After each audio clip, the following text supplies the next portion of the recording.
everybody. Welcome to what? The McCaw Podcast Universe. Yes, and I'm Jordan. I'm Micah. And our last name is McCaw, in case you didn't know that. If you didn't look at what podcast you're listening to. Well, yeah, but maybe they see McCaw and they're like, I don't know what that is. You know what I mean? That's possible. Is this a podcast about the universe of parrots? No. What is it about, Jordan? It is a podcast that exists to prove people wrong when they say sequels are never better than the originals. And we are going back to our very first series because last Friday, a movie called Guardians of the Galaxy Volume 3 came out. And we bring you continued Marvel coverage. We're dedicated to that. And it's been maybe a little bit of a rough time for Marvel. Maybe it has. Has that changed? Listen to the episode. Now, as is the case with theater, I'm just going to say it up top to remind you, with theater movies, we are going to keep it spoiler-free until the spoiler alert section of the movie. Mm-hmm. Now, how do we want to do this? You and I think, are both very excited to talk about this movie. What did you think? We can talk about that. We can talk about that. What I thought, to put it mildly, is it was 10 out of 10, perfect masterpiece. That's very mild. I guess extreme would have been you shouting that. Yeah. I was fully in all of it, and I have a lot of praise that even for the Guardians movies, I felt like maybe was more unique than it even needed to be. In a lot of ways. I am not at all ready to decide whether this is better or worse than Volume 2, because that's my favorite. But I mean, it's not easy. It's not like I'm like, oh yeah, definitely, or oh, it's definitely not. Yeah, this for me could be a potential Lord of the Rings situation where someone asks, "What's your favorite Lord of the Rings movie?" and the answer is all of them. Yeah. Yeah. So what did you think right off the bat? To put it mildly, I'd probably say it's a 10 out of 10 masterpiece. Great job. Awesome show. Great job. It was a different Marvel movie. It's unlike one we've ever had before. I love that it's this just wonderful, harmonious trilogy that I think anyone can just dive into, Marvel fan or not. Of course, there's tiny tidbits that you would need to know about. There's some tidbits, to not be confused. But overall, it is the most just self-contained, best looking, most fun and most heartfelt out of all of this MCU stuff. I wouldn't say most fun. Not this movie. What's most fun? Most fun is probably Guardians 1. No, I'm saying the Guardians of the Galaxy, period. Like looking at MCU, they're the most fun. Okay, yes. So, let's just, man, it's tough. It's tough to talk about this because this was really, really good.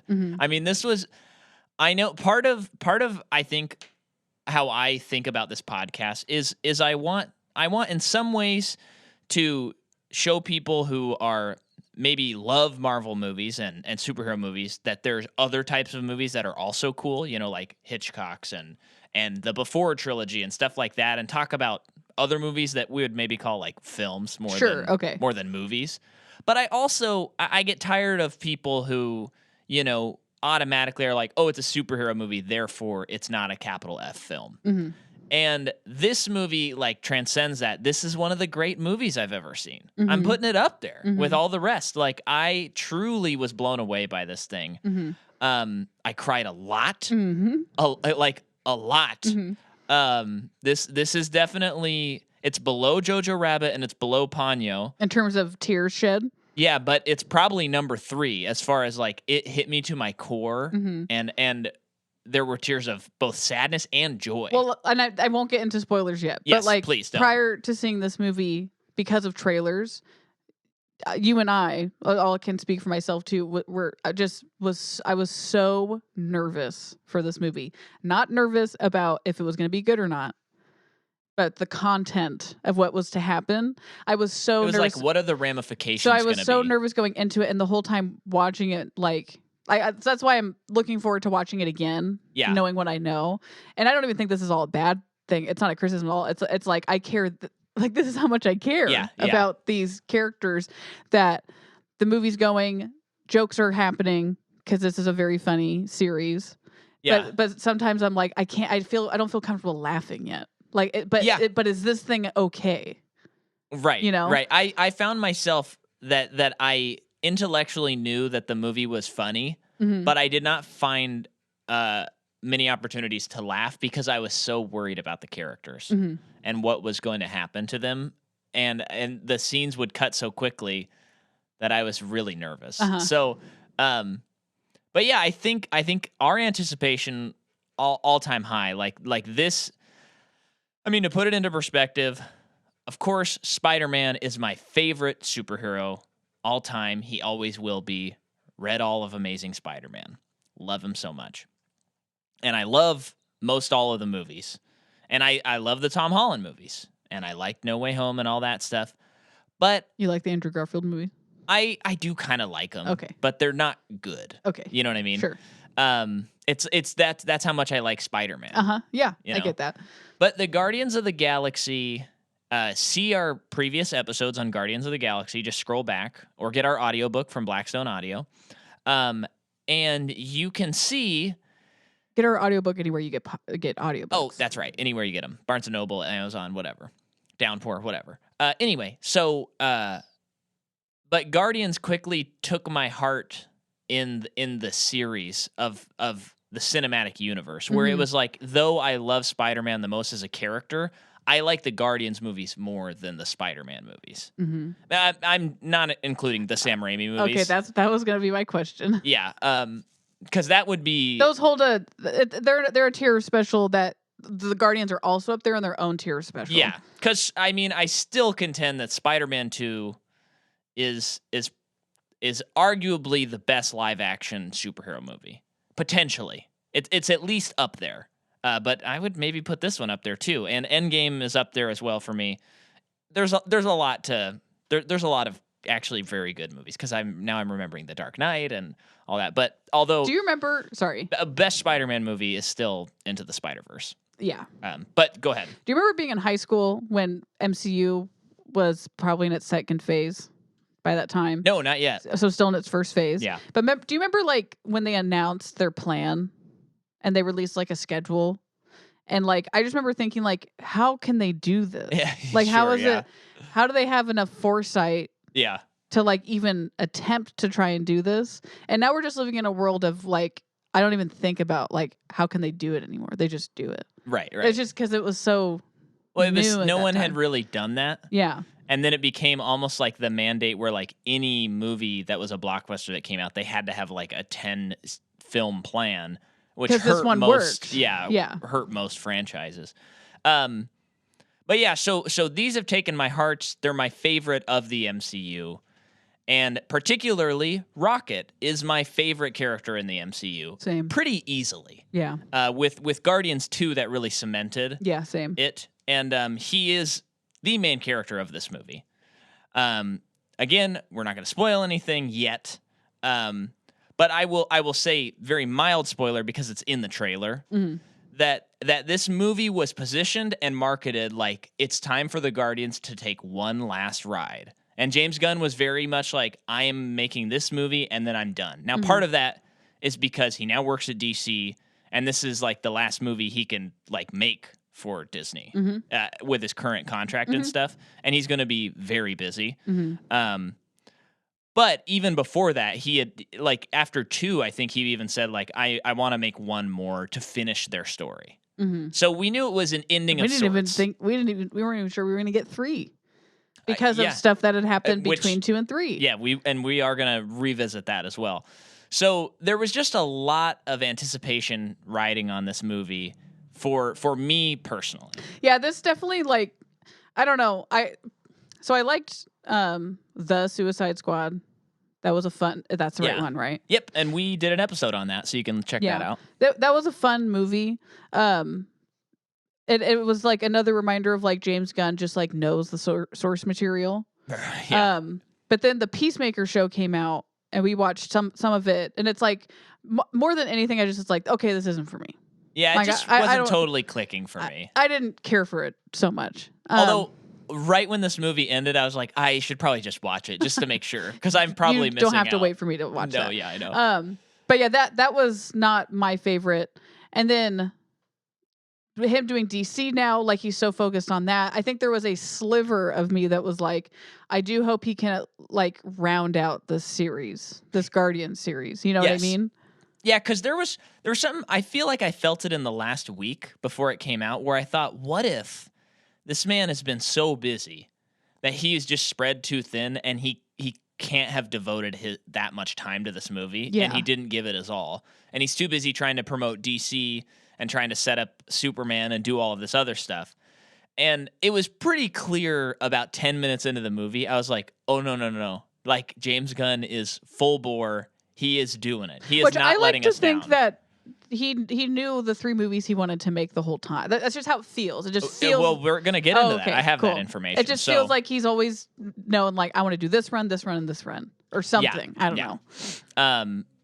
Well, actually, I can tell you right away that he wrote a draft of the... No. I'll wait, actually, because I have to explain all of the tweet stuff and all that stuff. But now, also, before we dive into it, I want to talk a little bit about the superhero. We've been talking about this in our Ant-Man episode and our Shazam episode, but this year has definitely been a turning point in superhero movies, because Ant-Man opens the biggest of the Ant-Man movies, but it plummets, and people don't like that movie, you and I included in that.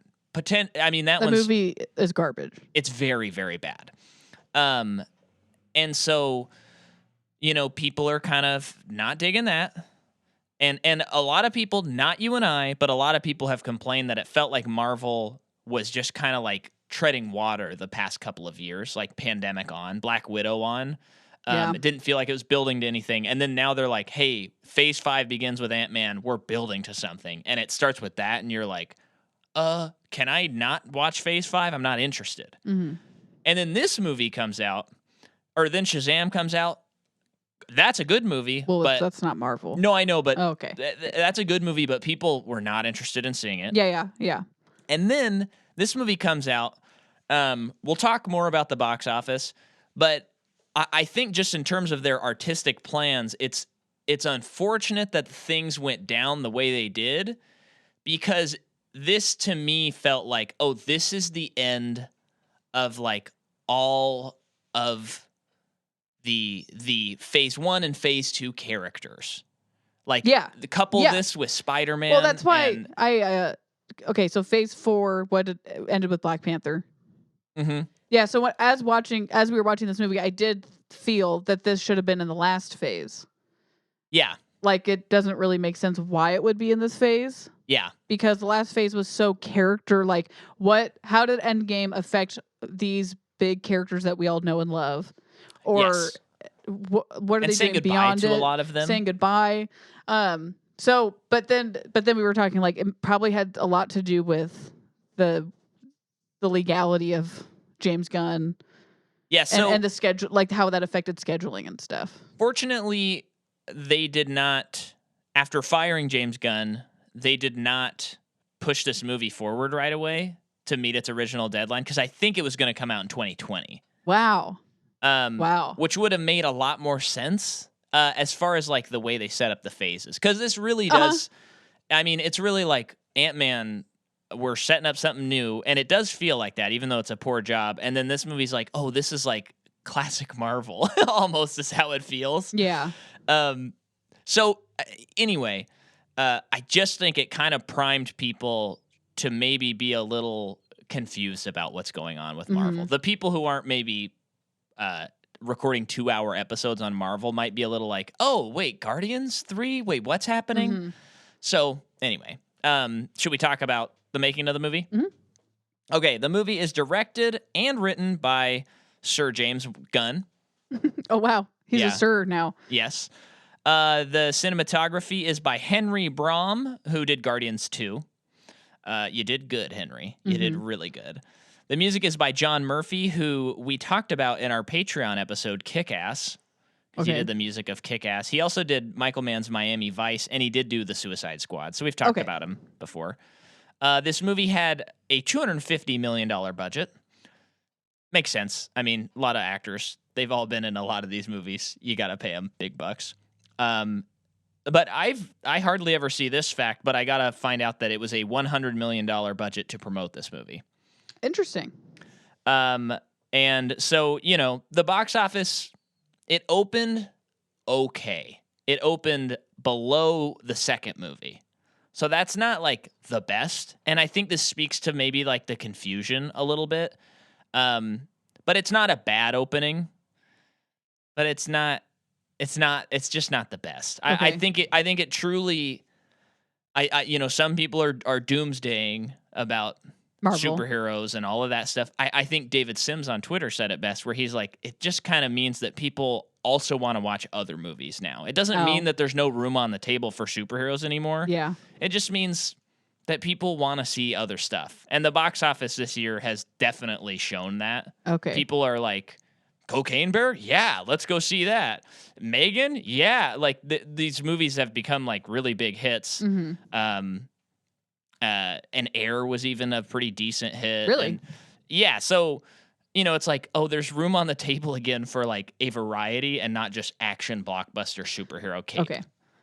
So how is this movie doing critically? Critically, it's like A+, basically. Okay. Everyone is like, this movie's incredible.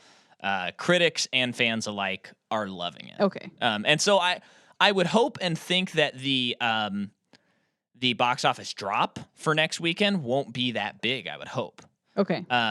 Because usually the Marvel movies drop a good like in the 60s to 70s. That's a lot.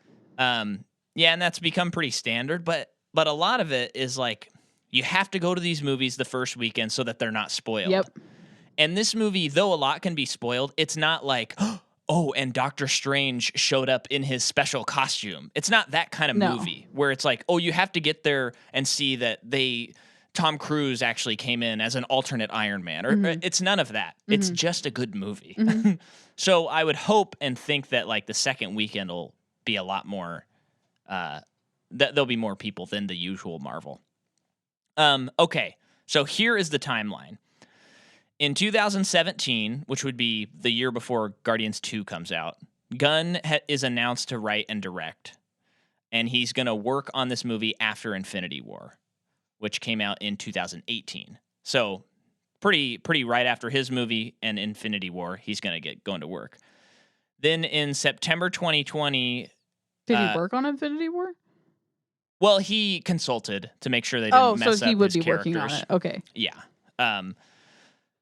And it was going to come out. There's a rumor that it would be out in September 2020, and he said at the time of in September 2020, he said the movie will be out in a little under 3 years.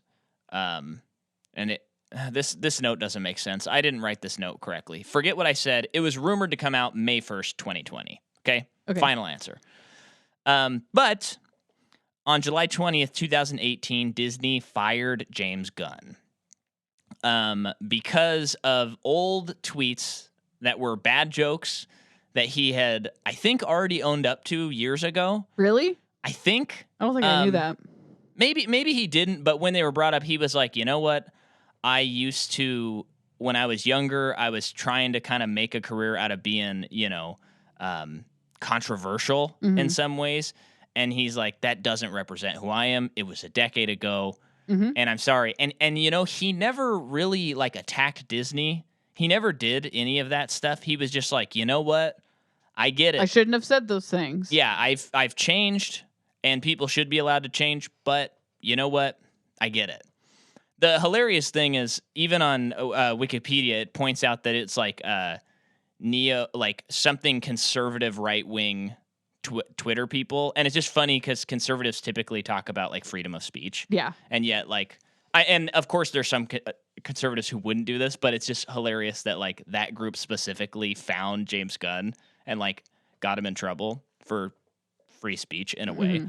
Anyway, so, but then that July 30th, the cast of Guardians, Pratt, Saldana, Batista, Cooper, Diesel, Sean Gunn, Clementif, Rooker, and Karen Gillan all made a statement that says, "We fully support James Gunn. We were all shocked by his abrupt firing last week and have intentionally waited these 10 days to respond in order to think, pray, listen, and discuss.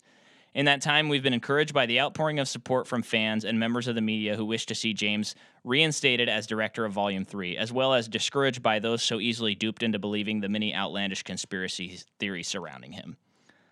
And then in August, Batista says, I will fulfill my contract because I am required to do so, but if they don't use James Gunn's script for the movie, I will not fulfill my contract. Yeah, I remember that. I guess I didn't know that it was that specific. Yeah, I thought he just said he was going to leave if they didn't get him back. But I think he's like, they would have legal recourse. Yeah. So, but he's like, if they don't use the script, I'm basically not like if they don't fulfill the contract, the one that I signed, that maybe use language that's this is the writer of the script and stuff, then I'm getting out of it. Yeah. So another reason to love Dave Bautista. He just keeps racking up the points. So then the production gets postponed. Marvel's trying to figure out what to do.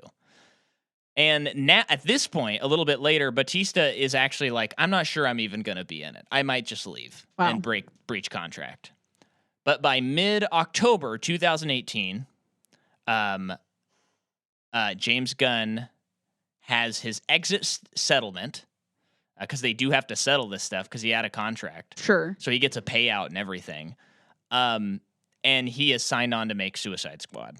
So at this point, it's like, oh no. I remember, I was like, he's going to get hired back. He's going to get hired back. And then I saw that, and I'm like, no. I remember the day that they announced, that DC announced that he would do the Suicide Squad. It's like, oh my gosh, he went to the dark side. Yeah. But then the day after he joins the Suicide Squad, he's notified that he can direct Volume 3. Wow. And they pushed the production to February 2021 so that he can work on it. And then in 2019, publicly he announces that he's been hired back. So there's a little bit of time there where it was a secret for like 3 months. And then he's back, and I'm just so thankful that they waited for him, because he could have started earlier, but now he has another movie he signed on to do, and they're like, okay, you can finish production, which that movie came out in August of 2020. Has it been that long? Or no, maybe August 2021? No, what year is it? 2023. Yeah, so it came out August 2021. Wow. So they had to let him finish his duties on that before he could start on Guardians 3. And I'm just so glad they waited. But one thing is, he never planned to have Thor in his movie. Really? Because at the end of Endgame, Thor goes away with them. Yes, but then we did get the Thor movie.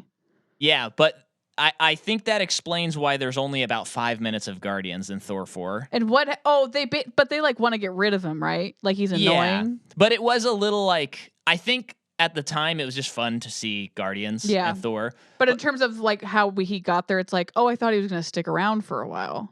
Yeah, and I think in my mind, that's actually one of the issues with a shared universe, is like they end Endgame on a great ending where they're off together, and it's like, oh my gosh, this is going to be hilarious. We have all these expectations. Yeah, what kind of movie are we going to get? And then Thor 4, they're like, yeah, so we really just got to get the Guardians out of here. How can we write them out as quickly as possible so that we can do Thor's story? Which is nice, because now they don't have to worry about it in Guardians 3. Yeah. But that is one of the rubs of doing a shared universe. But yeah, so as far as I could tell, besides a couple of like specific things, like the script and story is basically what he wanted to do back in 2018. Wow. Originally, like the villain was a different villain doing the same type of stuff. Okay. You know, there's certain things like that where it's like, okay, those are big changes, but like the basic story that was told is basically the same story. You know, it have Adam Warlock, you know, all of that stuff. So that's pretty cool. They begin filming the movie November 8th, 2021.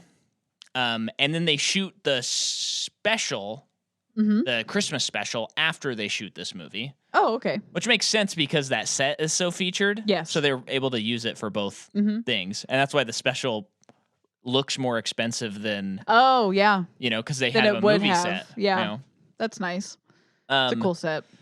And then Saldana said this is her last outing as Gamora. Yeah. She says, well, okay, this is a mild spoiler, so skip 15 seconds if you don't want to hear it. but she wants them to recast Gamora so that they can continue making them. Oh, so she's just done. She's done, yeah. And then another very mild spoiler, Dave Bautista said this is his last outing as well. And then I found this thing. This is the first Marvel F-bomb in a movie. Legit F-bomb. And in Guardians 2, I remember Rocket says, you know, what did Groot say? And Rocket says, he said, we're the Guardians of the freaking galaxy, only he didn't say freaking. And I found an article where someone was interviewing Chris Pratt, and he spoke about it. And he said, I do drop the first F-bomb. Pratt told reporters at the film's premiere, take that, Samuel L. Jackson, which is funny. He said it was not scripted. Everyone's been trying to improv F-bombs for 10 years, and finally one made it in. That's funny. Yeah. He said, usually when you start dropping F-bombs in like an improv scenario, it's really your indicator to the filmmaker that you'd like to move on. And they actually put it in the film, so that's pretty good. Yeah, I'm really proud. That's funny. This movie... But I think James Gunn did suggest it, so it's like kind of improv, kind of not. Sure. Anyway. Maybe throughout the movie, it's like, okay, let's just do one more. Can you just throw the F words in somewhere? Next scene. Like a completely different scene. Okay, let's just do one more. Karen, do you think you could just throw in the F-bomb somewhere? Yeah. This Groot sounded the most like Vin Diesel in this movie.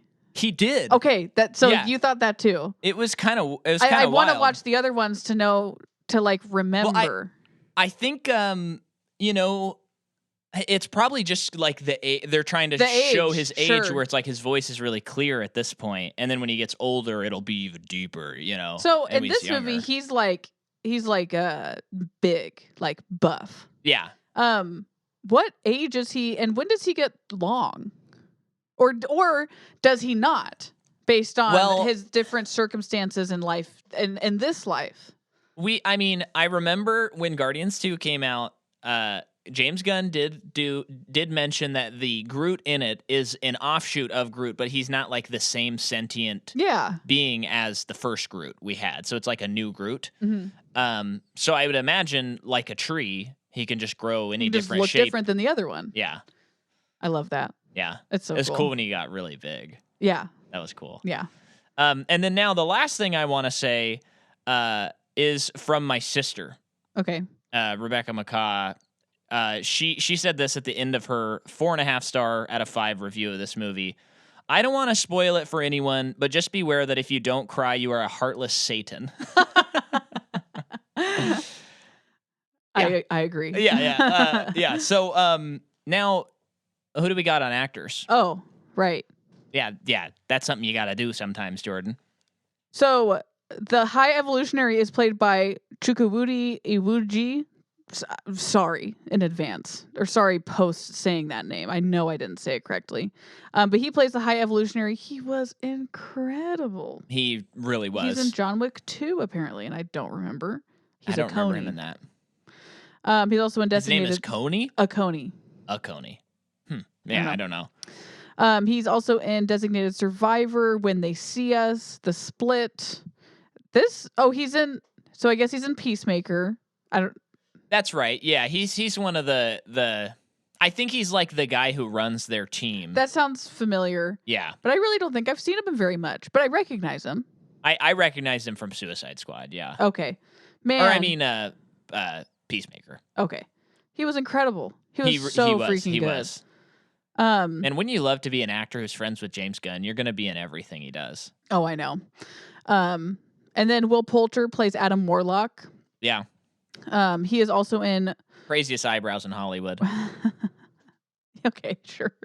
We're the Millers. He is English. Yeah. You looked that up. I looked it up and I forgot to tell you. He's in We're the Millers, The Maze Runner, Detroit, The Chronicles of Narnia, The Voyage of the Dawn Treader. He plays Eustace. I did not see that movie. Yeah, I didn't see that I fell one off either. by then. And a fair He's in amount of other Midsommar. things. In Midsommar. That good enough for you? Nico Santos plays Recorder Thiel. That's the dude with the thing on his head. Recorder Thiel. I get it. I know. He's in Crazy Rich Asians, Superstore, Paul Blart Mall Cop 2. Superstore. Okay. Not that I watch that show, but when you said that, I could see him in the commercials. Really? Yeah. Oh, okay. I think he's like one of the main cast members. I think you're right. And does a lot of voice acting and other things. Okay. Who else? Oh, Recorder Vim. That's the lady. Oh, yes. Miriam Shore. She's also in Younger, Short Bus, Bedazzled, and a lot more. Those aren't real. Okay, so we've talked about Linda Cardellini because she plays Hawkeye's wife. We probably actually never got that deep into. Probably not. Linda Cardellini plays Lila, the otter. She is such a wonderful actress and voice actor. Yeah. She, if anyone's our age, knows that that's Velma from the live action Scooby-Doo, first and foremost. Which I didn't realize until I was reading about the casting that like James Gunn wanted to work with her again because he worked on the Scooby-Doo movies. I didn't think about that. Which we covered on Patreon, guys. She's also in Regular Show. Yep. And a lot of other wonderful. Wait, which character is she in? She's the Cloud. I forget her name. Right. But yeah. And she's one of the main people in the other show that you like watching. The forest one. I always forget what it's called. Gravity Falls? Gravity Falls, yeah. Oh yeah. And I'm blanking on that character's name too. She's so wonderful. Great voice. She's wonderful. Asim Chaudhry plays Teefs, the walrus. Oh yeah.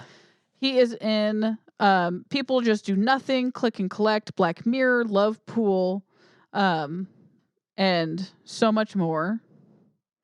And then Floor, the bunny, is played by... Oh, Judy Greer was in this movie? Okay, sorry. Floor okay. is played by Michaela Hoover. She's also in Love Hard, Happy Endings, Ramble On, Holiday, The Suicide Squad. I think I feel like she might have been one of the first crew in the Suicide Squad that died. I think she is. Okay. Okay, apparently Judy Greer plays War Pig. Okay. That's very random. Very random. But love seeing Judy Greer. Yeah. One of the most underutilized actors in Hollywood, in my opinion. Yeah, I would agree with that. She's so unbelievable. She's so talented, and this, not this withstanding, because this is like a fun thing to be in for fun, but she's always just like, oh, let's put her in the first 5 minutes and the last 5 minutes, or like 2 minutes in the middle, or she's the bitchy friend. Yeah, and every time you're like, why isn't she in the whole movie? She's so good. Yeah, I just think she's so wonderful, and Arrested Development is the only thing I've seen where she actually gets to shine like completely. And it always it kind of bums me out to see her and stuff because I'm always like, they're not. Yeah, you gotta use Judy more. Yeah, maybe there's some indie drama I haven't seen that she stars in. Oh, I'm sure. I need to see, but she's also in Ant-Man. So yeah, she's like his ex-wife, and she's his ex-wife. Pops in every couple of scenes, and you're like, oh, if only you were in this movie. Good example. Yeah, and then Sylvester Stallone's in this, but yeah. He was in Guardians too as well. Well, yeah, he was. Yeah, so should we get into spoiler territory? Should we talk about it? Yeah, we should. Okay, everybody, we're coming in for another ad about our audiobook, but we're going faster. We wanted to give you the first intro that last time, but now it's fast. The fact that you have to explain that this one's going to be faster is already it's already hurting the chances. Fast. But we're not slowing down. Okay. Shut it. Our podcast, the McCaw Podcast Universe, is now going to be available as audiobooks starting on April 25th. Several collections will be coming out that will include all of the Marvel phases that we have covered and more. And then we have more coming out on May 9th and then more coming out on June 6th. And several of these collections will have exclusive bonus content that you can only get in the audiobooks. Yeah, and some of them also include the Patreon episodes that made sense to include as well. And you can get these wherever you get your audiobooks. And you can go to the library and you can request that they get it. And that means you can get it on like Barnes & Noble, Apple, Google Play, Downpour, digital, physical, probably whatever. Hoopla, maybe. Yeah. It's all over the place. Check it out. We love you guys. Out! Spoiler alert! Spoiler alert! Spoiler alert! Spoiler alert! Spoiler alert! Spoiler alert! Spoiler alert! Spoiler alert!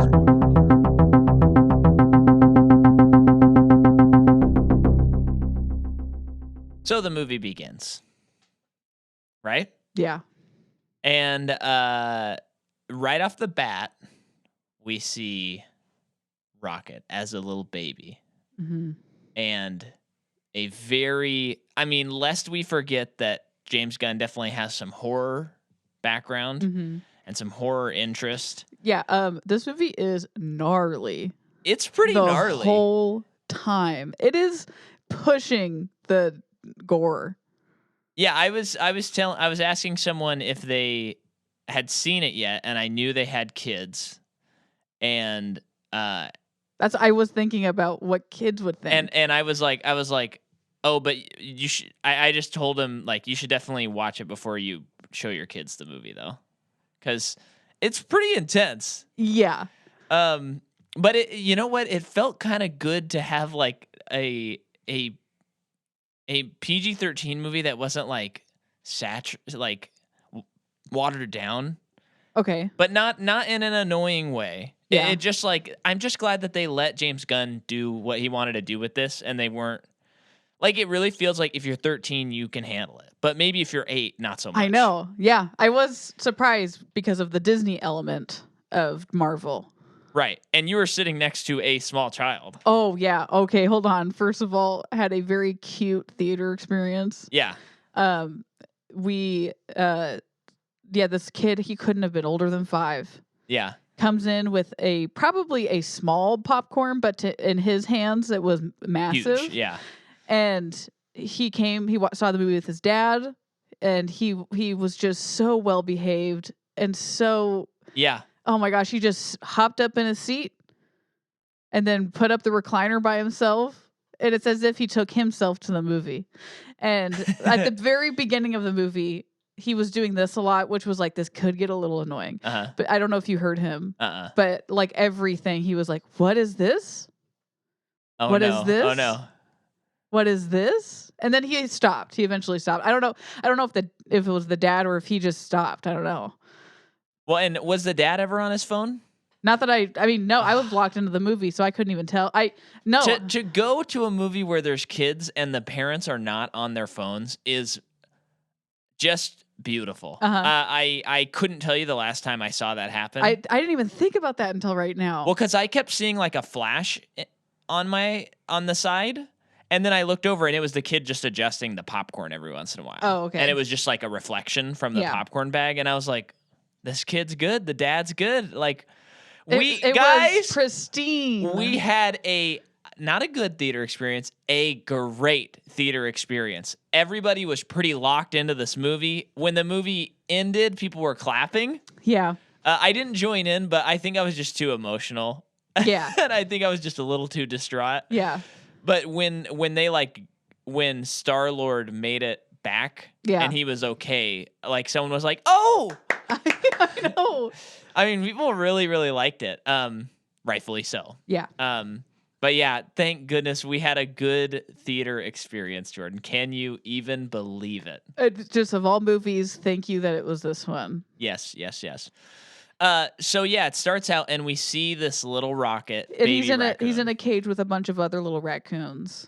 And right away, I start feeling my chest tighten up, and I start feeling my eyes already start watering. I immediately get the urge to leave the theater, go home, and hug my dog. Yeah, because if you don't know Gilmore, he has a raccoon tail. Yeah. So it very much reminded, even beyond the fact that it's just an animal, you know? Yeah. But holy cow. Mm-hmm. So, and I think with the way that they did the previews and stuff, which is a classic Marvel thing, they always kind of do this thing, it really looked like Rocket was going to die. Mm-hmm. And I kind of thought like it was almost so obvious from the trailers that maybe, and the way this movie's starting, it's like maybe they just want us to know and it to not be a shock so we can like mourn him. I know. Yeah. Gosh, I'm so relieved to say Rocket does not die. Yeah. There's something about Rocket too. I mean, the character is just so good in so many, a myriad of ways. Yes. And on a movie level, though, it took me until the second movie to find out that Bradley Cooper voiced him. I didn't Okay. know that he did in the first movie. His voice, he's just doing something. He really is doing something. I mean, if once you find out, you can kind of tell. I have trouble hearing Bradley Cooper. Sometimes ever. you can kind of tell, but there's just something that, throw that aside though. Yeah. You have Bradley Cooper, but I know it's an animated character. It's just we usually get really big actors to do voice anything. Yeah. But there's something about this character where you can't even tell who it is. Uh-huh. And it just adds to like he is alive and he's real and he's I mean, we've seen him in Disneyland. He is real. Yeah. And so before we get too deep into the movie, I want to issue a memorandum, and this just represents me. So on this podcast, we have discussed Chris Pratt ad nauseum. Be careful with what you say. Here, this is what I'm going to say. I'm going to say, we've discussed how, he started out as Andy from Parks and Rec, and part of the fun and smartness of what James Gunn did with him is he said, what if like a doofy guy thought that he was awesome, but he's actually not really, but he still gets the job done, kind of barely. And that's why he works so well in these movies. Then he had this run of like action movies and stuff, including Jurassic World, where it was just straight-laced, I am an action star like Arnold Schwarzenegger and Sylvester Stallone. Wow, way to bring up his father-in-law. Oh, yeah. Yeah. That took me a long time to get. But he doesn't have the charisma that those guys have in the way they have. No. So it absolutely doesn't work. Uh-huh. And I got to say, I was like, you know what? Pretty over Chris Pratt. Yeah. He does good in the Avengers movies. He does fine in Thor. I mean, there's not really any time for anyone to do anything in that. But, it's like, okay, he's going to be in Mario, and then he's got Guardians, and then maybe I can say goodbye to Chris Pratt. Uh-huh. You know what I mean? That's kind of how it felt. And so this is a long-winded way of saying we went and saw Mario, and I know we like when voice actors get stuff. But it's always like if an actor is doing something, I'm into it. Now, when we'd seen the trailers for Mario, I think a lot of people had this experience. It's like, what are you doing? Uh-huh. He should be like, Yahoo, woohoo, it's a me, but it's kind of just sounds like Chris Pratt doing it. When I watched the movie, I absolutely changed my tune. And I know that we disagree on this, but I think he was actually great in Mario. And the fact that they had he was a New York Italian, and they play it up in the commercials. And then throughout the movie, he has less of an accent, but still kind of. I thought he actually did a great job. And then beyond that, I thought about, like the real actor who does Mario in the video games. It's like, I don't think we'd get like the emotionality that Chris Pratt gave to the movie. That's how I feel about Mario. And maybe I'm giving him too much credit, but I absolutely, 5 minutes into the movie, I was kind of like, okay, you know what? I was wrong. Like, I'm okay. And then this movie's going, and I'm like, this is the last time he's going to be used well, is what I'm thinking. And by the end, I'm like, he's a good actor. He was great in this movie. He is really great in this movie. And beyond that, in this movie, he's actually not, he is Star-Lord still, but it's not like, wink, wink, I actually kind of suck at this, but I'm going to play it strong and pretend. He actually is strong. He's actually doing a good job, and he's actually doing the plans well. So if someone can thread that needle like James Gunn, he can pull off a little more straight-laced. That's how I feel about him now. I'm curious if a big part of it was he wasn't carrying this movie. It was a true ensemble movie. Yeah. Which is, Guardians is an ensemble. Right. But, he's always been the central person. Right. Well, it's always been about Rocket, but... No, it has, but you know what I mean? It's like we're following Star-Lord's story. Right. Especially with the second movie, because it's about his dad. Right. But really, it's about Rocket and Yondu. Yondu. But you know what I'm saying. Yeah. But they did a lot of Gamora stuff. There was a lot for his character to grow through and do. But it's like, in a way, it's like, I don't know if he had so much more to do than Mantis or Drax or Nebula. And I wonder how much that helped. Yeah. Sure. Like it was the right call. It's the right call for the story. Yeah. Yeah. And he, as an actor, rose to the occasion. Yeah. I just I'll say I'm back on the train. He's doing a great job. I'm not necessarily gonna like only seek out Chris Pratt movies, but I think you'd be bored very quickly. I'm gonna take him out of the actor jail I was putting him in my mind. Okay. I'm curious to see what happens after this because I think it's one note from here on out. Yeah, for him. Could be. Not to say that I just would like him to do something other than be in not political, but like military thrillers. Yeah. I would like to see him move past that and graduate from it. Well, it would be nice to see him do something beyond that and beyond blockbusters. Yes. Because I think at this point, I think he is. But I mean, he's proved with Mario and this and even Jurassic World to some degree, like whether we like how he's used in all of those roles or not, he's kind of proved that he is. He's the reigning Chris. He's the only one that has like box office hits outside of Marvel. Okay. And he's kind of an A-list actor now. Yeah. I mean, all these people are A-list, but I mean, no, like, I know what you're saying. He's potentially on the cusp of like butts and seats kind of actor. Yeah, they've been trying for a long time for him. So they have. It is It's especially interesting what'll happen after this movie. But I think it'd be fun. You know, I feel like he's tried so hard to become the action guy.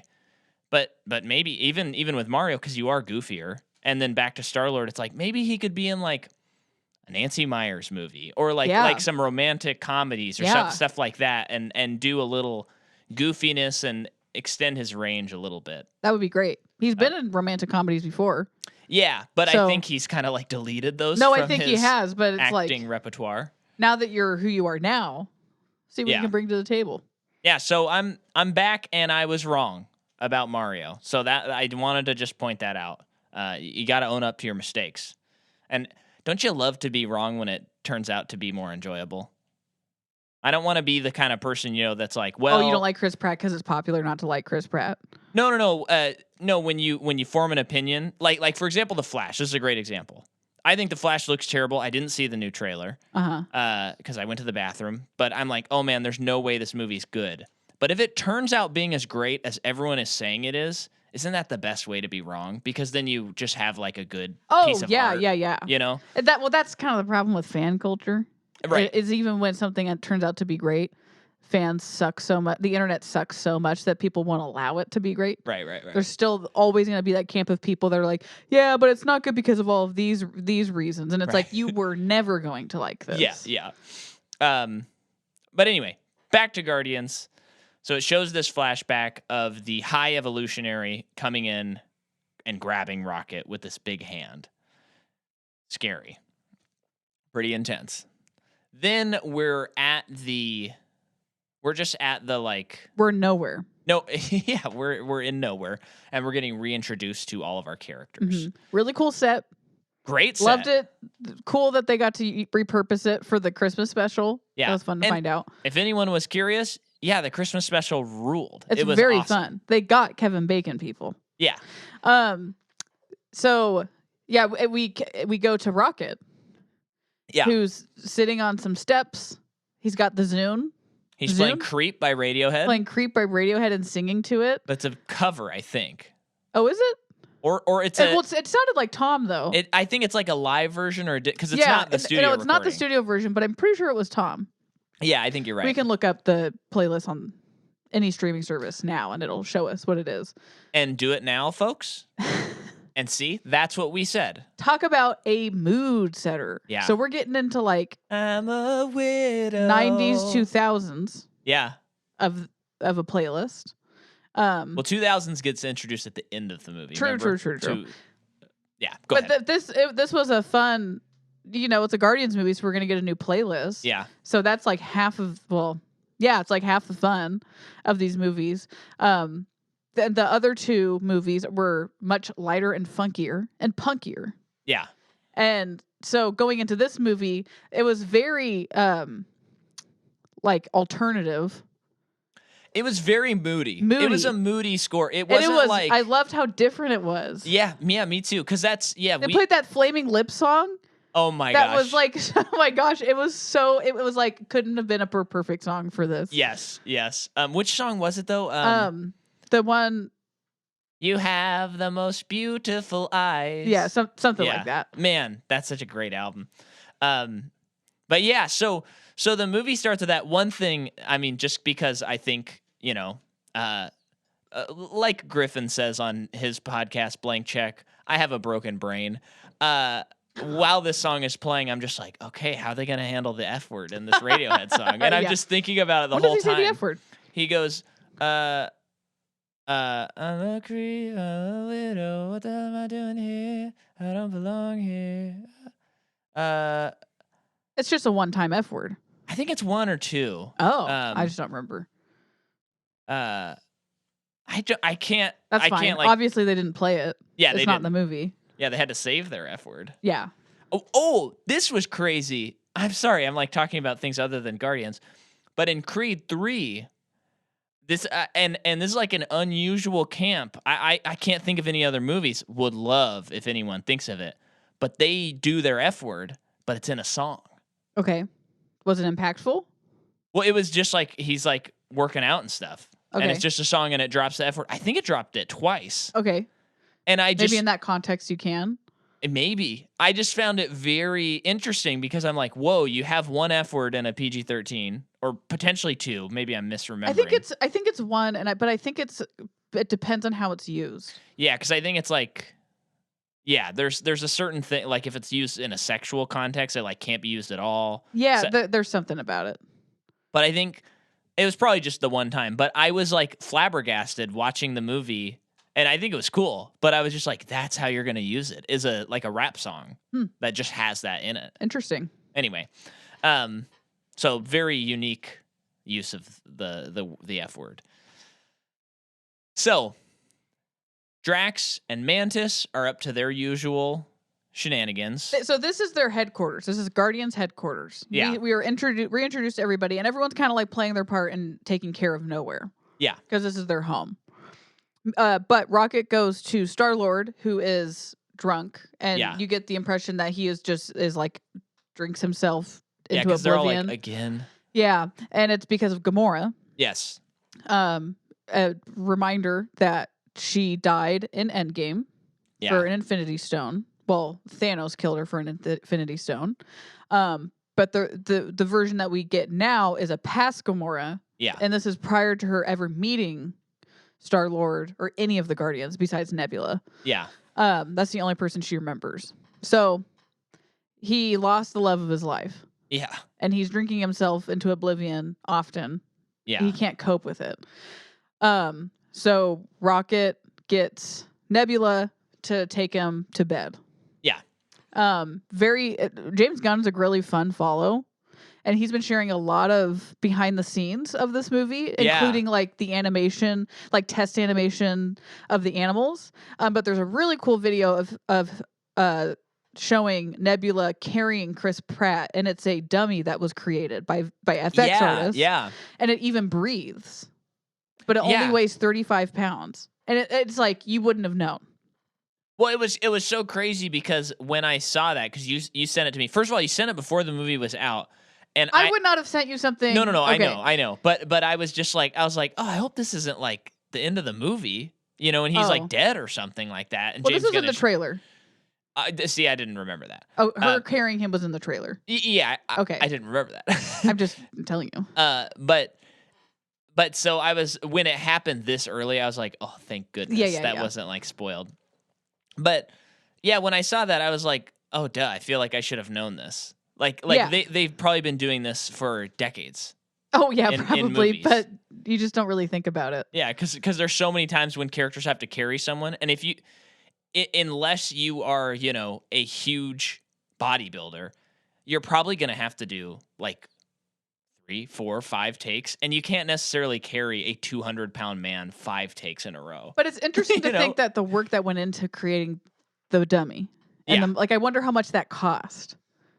Yeah. That stuff's always fast. It reminded me true. of when we were at Warner Brothers touring it, and that one floor was all Harry Potter. Yeah. And up there on that floor was Hermione from Chamber of Secrets when she was petrified. Yeah. And it's like, I think that even then I was like, I didn't like clock that they would have made this. I never thought it was Emma Watson, but it was the dummy of her being frozen exactly how she's frozen in the movie. Duh. It's just so movie magic. Oh, it's fun. And it's so much fun. Like, again, one of the things that we've always praised about Gunn in his movies, but we're talking about the Guardians of the Galaxy. This is galactic stuff. Tons of special effects. There are characters that are CGI characters, period. But he finds all the everything that he can make practical, he makes practical. So it feels much more real than actually most all of the. I mean, this movie looks more real than any of the Spider-Man movies, for example. Yes. And something that he's doing, which is a Star Wars thing, which is just genius. From the first Star Wars movie, is it's lived in worlds. Yep. So you get to add so much detail to it, and it makes it more visually stunning. Yeah. And you know what? He also did a good job in all of the movies of also invoking. I mean, no one can beat that first time we went to the Mos Eisley Cantina in Star Wars, and you see all those aliens. That can never be beat. But he does a good job, and I know it's based on pre-existing material and stuff, but it just feels like every person and everything has a thing and a story. Yep. And has, like, when they have something on them, it feels like, oh, that is something that does something. Yeah. It just doesn't feel like it's all just, oh, whatever was left in the wardrobe department, we threw on all these people. No, it's so much time was spent. Yeah. So we're back with our characters, and then pretty quickly Adam Warlock attacks them, right? Yeah. I was a little nervous because I didn't know what the story was about. Yeah. And I wasn't sure because I remember at the end of Guardians 2, one of the post-credit scenes is awakening Adam Warlock. Right. So we obviously get him in this movie. I've seen Will Porter and right? Poulter. Yeah. And We're the Millers that I was watching while my mom was getting a tattoo. Great context to watch it. And that probably is the best context to watch that movie. I think it was that one. And so, yeah, I just haven't really seen him in much. So I just wasn't sure if I could trust him yet, with my Guardians movie. That's how I felt. But then on the Saturday before I watched this movie, I watched Midsommar, and he was really good in that movie. Yeah. But I don't even think it was so much the actor, it was the character. It's like, okay, we got a golden god. Yeah, it's like, this is kind of goofy. Kind of goofy and potentially run-of-the-mill. Yes. Like, I know that in the trailer they showed the High Evolutionary, but they didn't really show what he was doing. Yeah. So I couldn't, I got the sense that he was not a good person, but it felt like Adam Warlock was the villain. Yeah. Which if that's the intent of the marketing, I would say that's good marketing because I feel like really just setting a tone or something. I feel like the trailers did make it seem like the High Evolutionary worked on Rocket. Yes. So I kind of figured he would be maybe more and which is why I thought Rocket would die, because we're like, oh, we're going to get so much backstory. Yeah, yeah. But like, how does Adam Warlock fit into it? Just some really strong god that's going to beat up people. Well, and he is a very... I don't know that I've ever read an issue with him, but he is a pretty big character. Okay. And I think he was very involved in some Thanos stuff.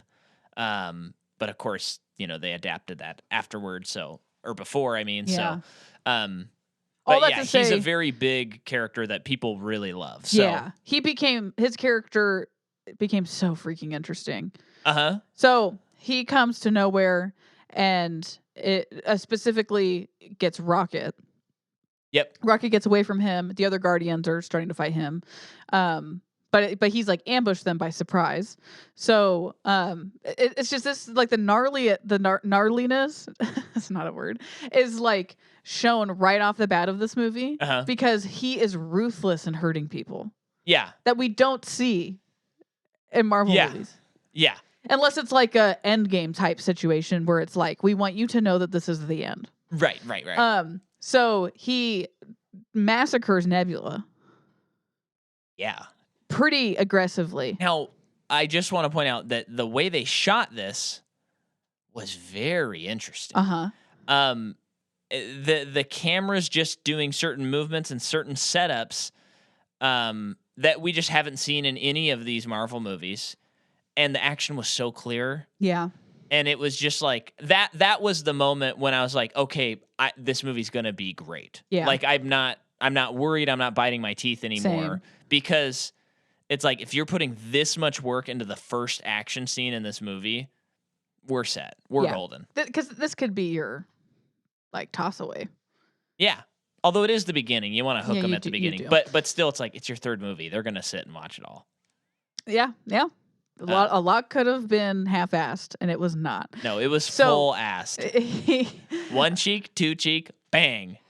Full ass so that our asses stay in the seats. Yeah. So thanks for your ass, James Gunn. He beats up Nebula, and then Rocket. Well, Star-Lord wakes up, sees what's happening. Rocket is trying to like create a weapon, I think, and Warlock catches up to him. Star-Lord starts fighting him though, and then Mantis is also there.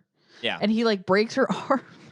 Yeah. Which was nuts. And then he shot like power beam something at Rocket. Yeah. And then by that time Drax had caught up and was beating up Warlock. But he still was beating up Drax pretty bad.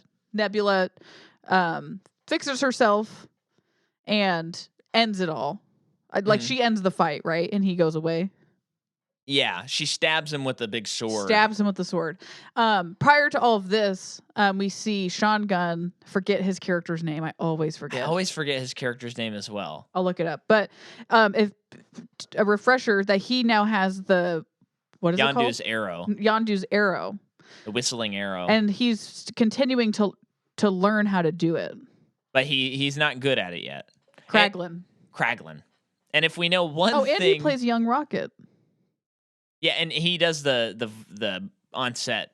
Oh, I've Rocket known as that. well. Yeah, he's the stand-in.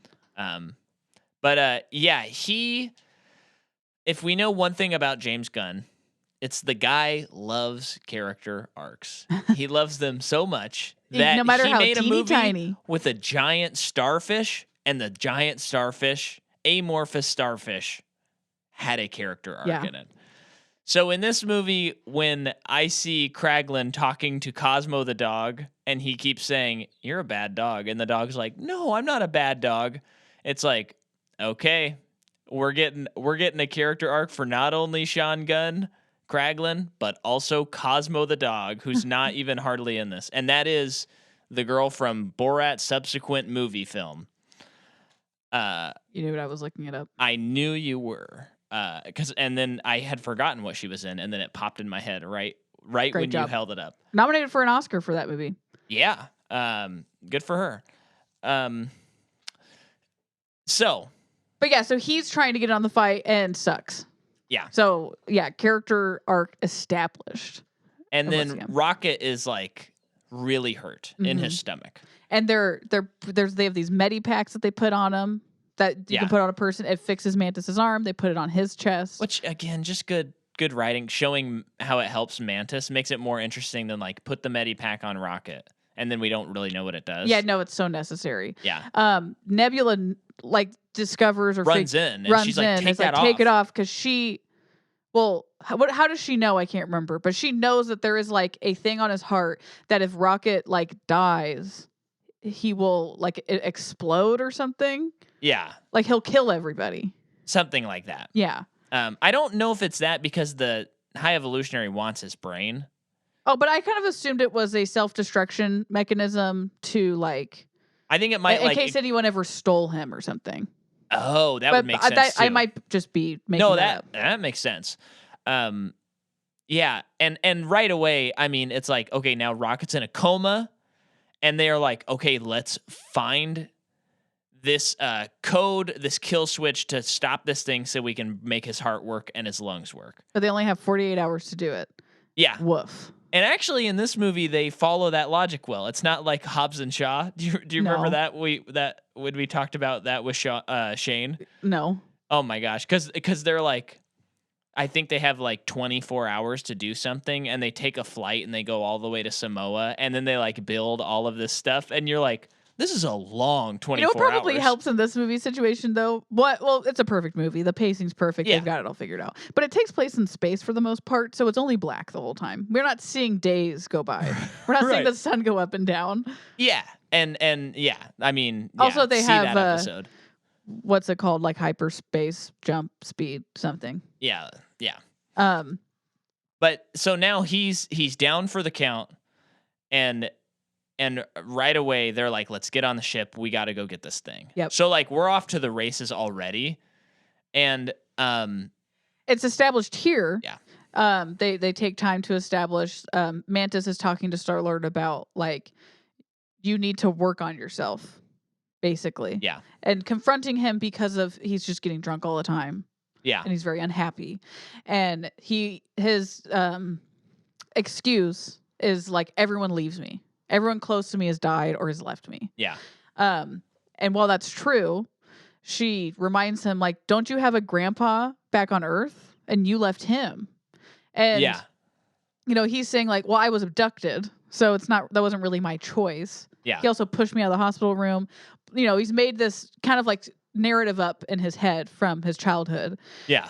But she's reminding him like, but you still have never gone back and you can. Yeah. And why haven't you? Yeah. I loved that. So crap. Yeah. You know, okay. So then they're headed out there. They go to it's not like a planet. flesh- It's like a It's like a grown biological planet. space station that like grows. Pretty gross. Disgusting, dude. I'm like, I'm sitting there going like, yeah, this makes sense that this guy worked at Troma Studios before. What's that? That's the weird director who made like just a bunch of very weird like B movies that That are really gross. really, really gross. Yeah. He's not the puppet guy, is he? Yeah, he Okay, does a lot of weird puppets. He is a and, weird puppet guy. And so James Gunn like started there. Okay. I think we've talked about that before. Yeah. And so when I see this, I'm like, he's back at it. He's back to his roots. Yeah, so they need to get in, but there's like three security shields before they even get into the station. Mm-hmm. Basically, it's really hard to get in. They need help. Ravagers show up on their ship. Yep. Sylvester Stallone's Ravagers. Yeah. Which is Gamora. She's part of his ravaging crew. Yeah. We find out that Nebula calls them to help them get in. Right. But she's like, to no one's knowledge, she does this, especially Star-Lord, who is pissed. Yeah, and I thought it was pretty interesting to kind of talk about the whole arc of this movie here. I thought it was pretty interesting that they didn't regain their love. I liked that at the end of the day. Well, and when you think about it, it is set up. It doesn't feel like a misdirect or anything like that because the whole movie, Chris Pratt or Star-Lord keeps saying, hey, like we were in love. Like you didn't act like this. You didn't this, you didn't that. And Gamora keeps saying, whatever version of me you were in love with and was in love with you is not me. I am not that person. Mm-hmm. And so you can't expect me to be someone that I'm not. Mm-hmm. And you can't repeat all the tiny, minute scenarios that took me to fall in love with you. That's not the situation we're in. And check this out, which I'm just realizing, is Star-Lord serves as a juxtaposition to the High Evolutionary. Because the High Evolutionary is taking things and he wants to make them a certain specific way. And he wants to ruin them, basically, and create his utopia full of perfect people, which doesn't work. And then Star-Lord wants to take Gamora and make her a certain way. But he has to learn to accept that she is who she is. And the only way that I can find peace and utopia is by letting her be who she is and letting her go. Mm-hmm. Pretty good. Yeah. Oh, just now thought of that. Great And that's a great theme that you stuck in there, James. Come on the podcast, man. We need to meet you. So they get there. This is where all the colorful fun spacesuits come in. It is like James Gunn is laughing at all of the other Marvel movies that have been gray concrete slabs before this one. It's crazy. Isn't it crazy? It is just... I feel like, especially if you're Peyton Reed, you have to be so embarrassed right now. I know, because that movie is like as effects heavy as this one, easily. And it looks like garbage. It looks so bad. The actors have no idea how to interact with the environment around them. Yeah. And you know what? That I think we talked about this on our Quantumania episode. That's an episode where every auxiliary character I saw, I was like, I don't believe that that's a character that goes home and does things and has a job. Yeah. And Guardians is the opposite. And it's the same universe that they're working in, where it's like, I get it. These people do this thing. This makes sense to me just by looking at them. Mm-hmm. Oh, man. I know. How much money would someone have to pay you to watch Quantumania for a second time? A lot. Just throw out a number. Well, I don't know. What about you? I mean, it'd be tough to say no to $20. You know, Okay. $20. I would not watch the movie again for $20. I mean, $20, 2 hour. That's $10 an hour. Oh, That's below minimum wage. You know what? $40. $40. Wow, low standards. You know, no, I'd do it for 20. I'd do it for 20. Okay. But to rewatch Hobbs and Shaw, I think starting bid, I gotta say 75. This is no, such 100. a dumb conversation. 100. Anyway, they get onto they're breaking into the station. That's when Star-Lord is trying to have a heart-to-heart with Gamora. Perfect time for some comedy bits of they're talking on an open channel. Yeah. And they're all going through they explain the colors. They go through the whole thing, and I love that Drax says it's pretty intuitive, or Mantis says it very funny, and because it's like yellow is for the red channel, red is for the orange channel, orange is for the blue channel, blue is for the green channel, and then green is for everyone. And they all get it. Yeah. And he doesn't. Yeah. So he was having a heart-to-heart with her, and everyone heard it. And he's like, why didn't you tell me? And they're like, we thought you were going to stop at some point. So they get into where they need to go. Yeah. While this is happening, it cuts to, what's the actor's name? Nathan Fillion. Nathan Fillion, or Castle. Who I believe is in all of James Gunn movies as well. I think you're right. I don't know, although I don't know if he's in Guardians 1 or 2, actually. I bet he is. But he was in Slither, his first movie, Yeah. and then I think he's been in... Yeah, I'm pretty sure he's in all of them. Yeah. But he got billing in this movie. He did. He earned it. So he is like a guard or something, security. And it cuts to him in the hallway talking to his other dudes. And he's talking to the guy. I laughed for kind of a while after it's this really scene. funny. He's talking. We don't know what they're talking about. Sci-fi stuff. And he says like, well, it's like this something reactor. And the guy's like, yeah, right. And he's like, I just made that up. The guy's like, he just keeps saying throughout the whole scene, like, I thought you were talking, I misheard you. I thought you meant something else. Yeah. And so then James Gunn's wife is in this movie as well. Yeah. I can't recall her name. And she's running like the she's at the security bay. By the way, I like the weird microphone thing. Very that was cool. And so they go because there might be a disturbance in this one sector. And then right when they get in there, Star-Lord is like, what are you guys doing in here? Like, this could have been a full-on explosion. This could have been crazy. You can't, just totally... He's doing like Han Solo in A New Hope. It's great. Where the guy's on the intercom and he's like, oh, everything's fine. It's all under control. How are you? Yeah. It's so good. But then Drax starts trying to get in on it too. But he's too he's too literal. He's too literal. We're wearing these perfectly acceptable suits that look almost convincingly like the. I think he said like, but some might think it wouldn't look so great with some of our eyes. Yeah, because he had an issue with the color. And so like Star-Lord's like, yeah, I have a lot of issues with that guy, and Nathan Fillion's like, yeah, me too. And he turns and looks at the guy. And that guy again says like, I thought you said something else. Oh my gosh. And they just kind of like go back and forth. And they do that like throughout like this whole scene where he's like, oh, this guy. Yeah. And it's his nephew, right? Is that what he said? I thought he at one point said it was his nephew. Well, we were watching Pitch Perfect 2, and there's a lot of nephew talk in that movie. maybe that's what I was thinking of. So they accidentally put their spacesuits out into space, so now they have to figure out a different way to get out of here. Uh-huh. But whatever, they're carrying out their mission. They needed to find the code. So they split up. Star-Lord and Gamora go in one direction, and then Drax and Mantis and Nebula? Or she's on the ship? Yeah, she's on the ship, yeah. Okay, so Drax and Mantis... No, wait, she's not. I can't she remember. is. She is. No, she is on the ship because she's with Rocket. Yeah. So Gamora and Star-Lord go to an area where this girl is like the gatekeeper to code. Yeah. And Star-Lord is going to try and convince Gamora that he has charm. Yeah. So he's going to try and charm this girl into getting what he wants. Right. To which she responds... we gotta see this movie again. I know. Pretty immediately with holding a gun in this woman's face. Yeah. To try and get it. Did you notice that the woman's skin color changed? It did, yeah. And I'm assuming because of distress. Oh, okay. Because she was first red and then she turned purple. Like, but then like in the next shot, she was purple. Yeah. Very cool. Yeah, that's cool.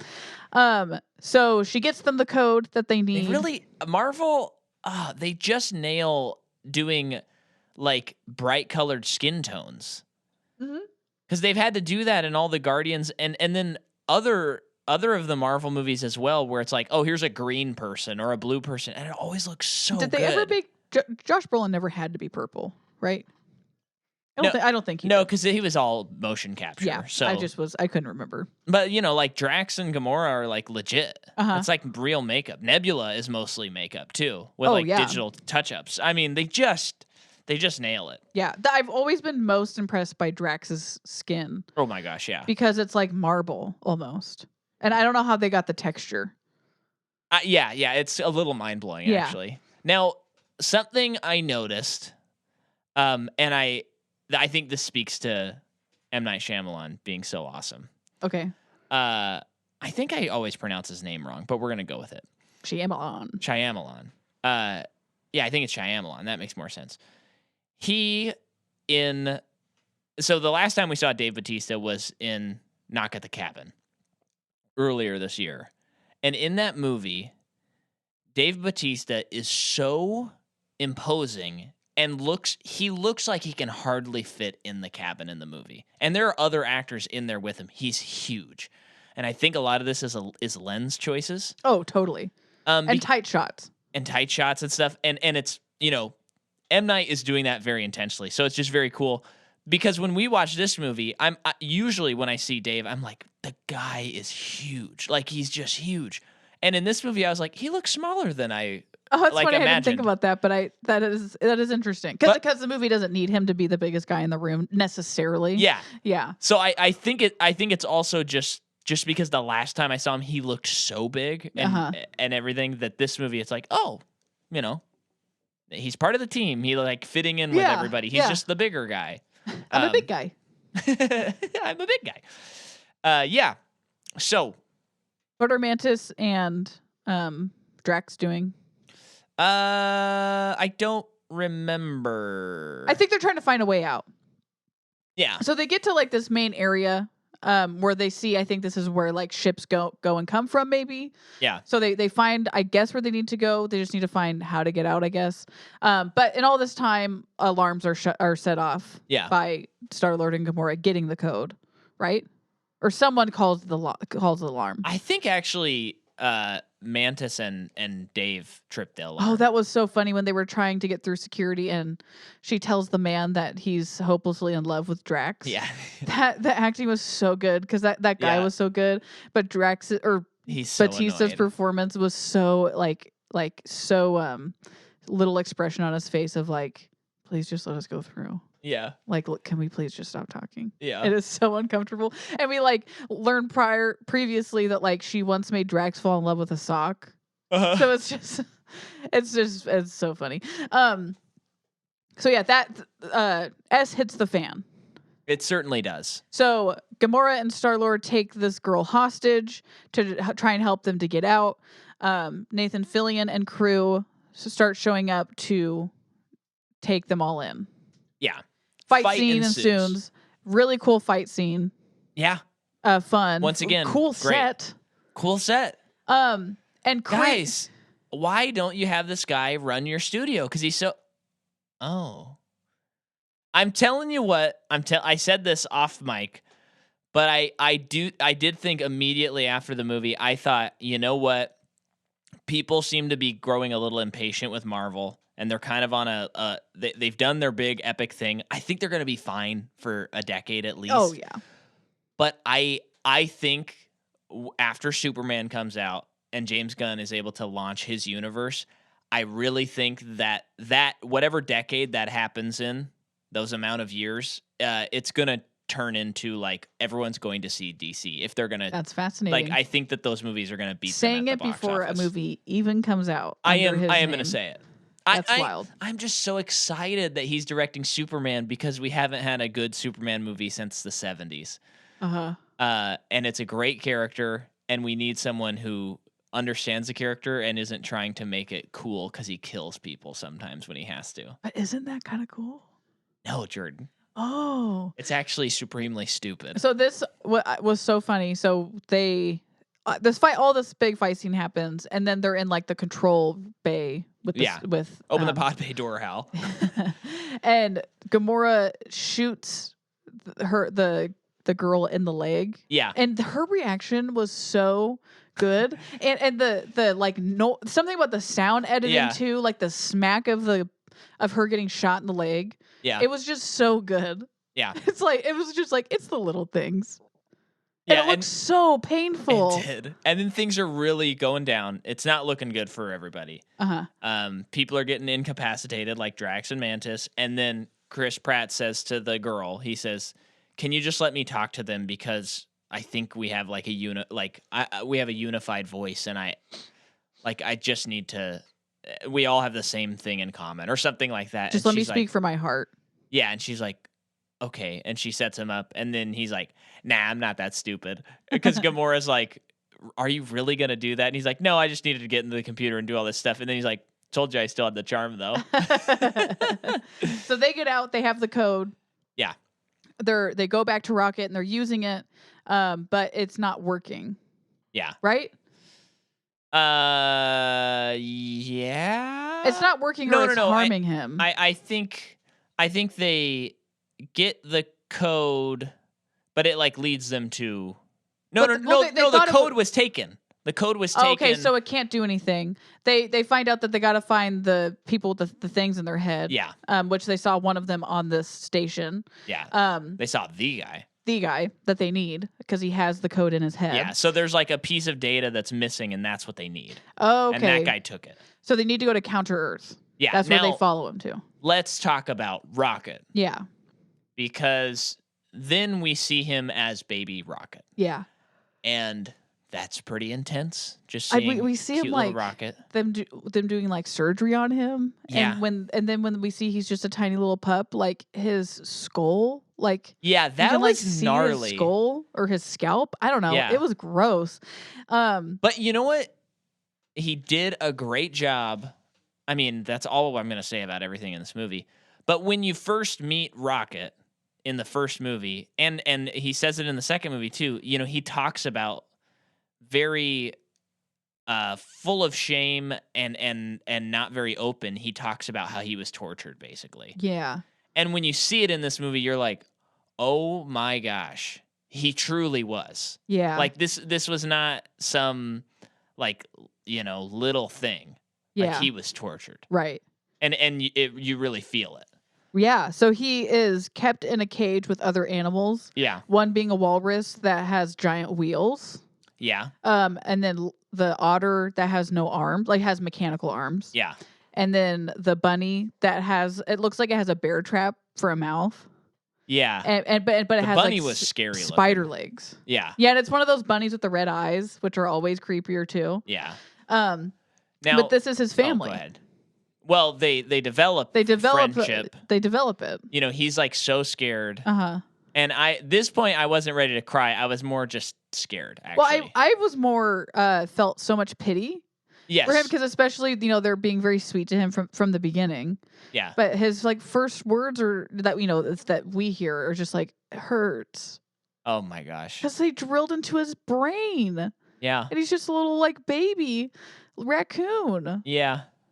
And so, and so the other animals are also sympathizing, and they're like, it's going to be okay. We'll be friends, all that. And so Yeah. they're developing this relationship that it keeps cutting to throughout the movie. Yeah. Now, can I alleviate some of the sadness and tell you about the first issue of Rocket Raccoon that I read? Sure.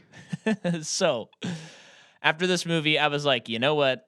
I haven't really read much Guardians. I need to read some Rocket Raccoon because I love this character.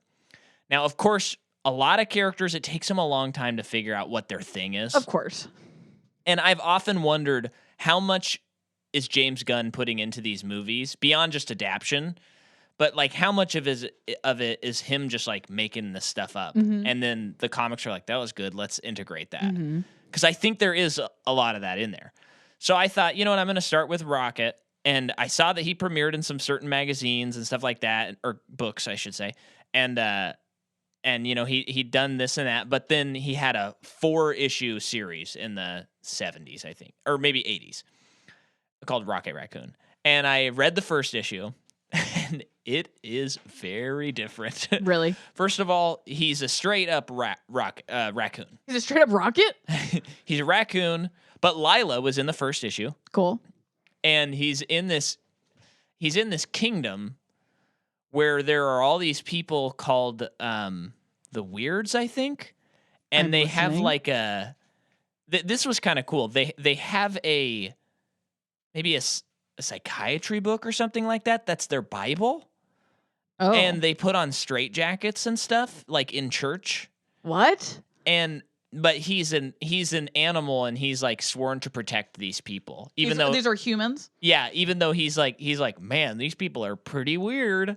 What? And then meanwhile, there's this guy at the beginning of the issue, there's this toy maker that gets assassinated in this other part of the galaxy. And you find out that there's like a toy war, and like the providers of the toys to that planet, to the Weirds, or I forget what they're called. Like one of them has been killed, so now the other can take over and marry Lila and get her inheritance and get all the money and the toy you've lost contract. me. And so Rocket's This is one like, issue of a comic book? this is one issue, and by the end he's like going after him, but Lila gets captured. And I was like, this is crazy. It was the artwork cool? Yeah, it was a little kiddie cartoony. Oh, okay. It was still really good though. I mean, it's kind of nuts. You know, I'm just being particular because I like. Well, I think it was shocking to see Rocket not like with kind of a grimace on his face and maybe a that's madcap Barbie. smile, but him being like cute Rocket. You know, Weird.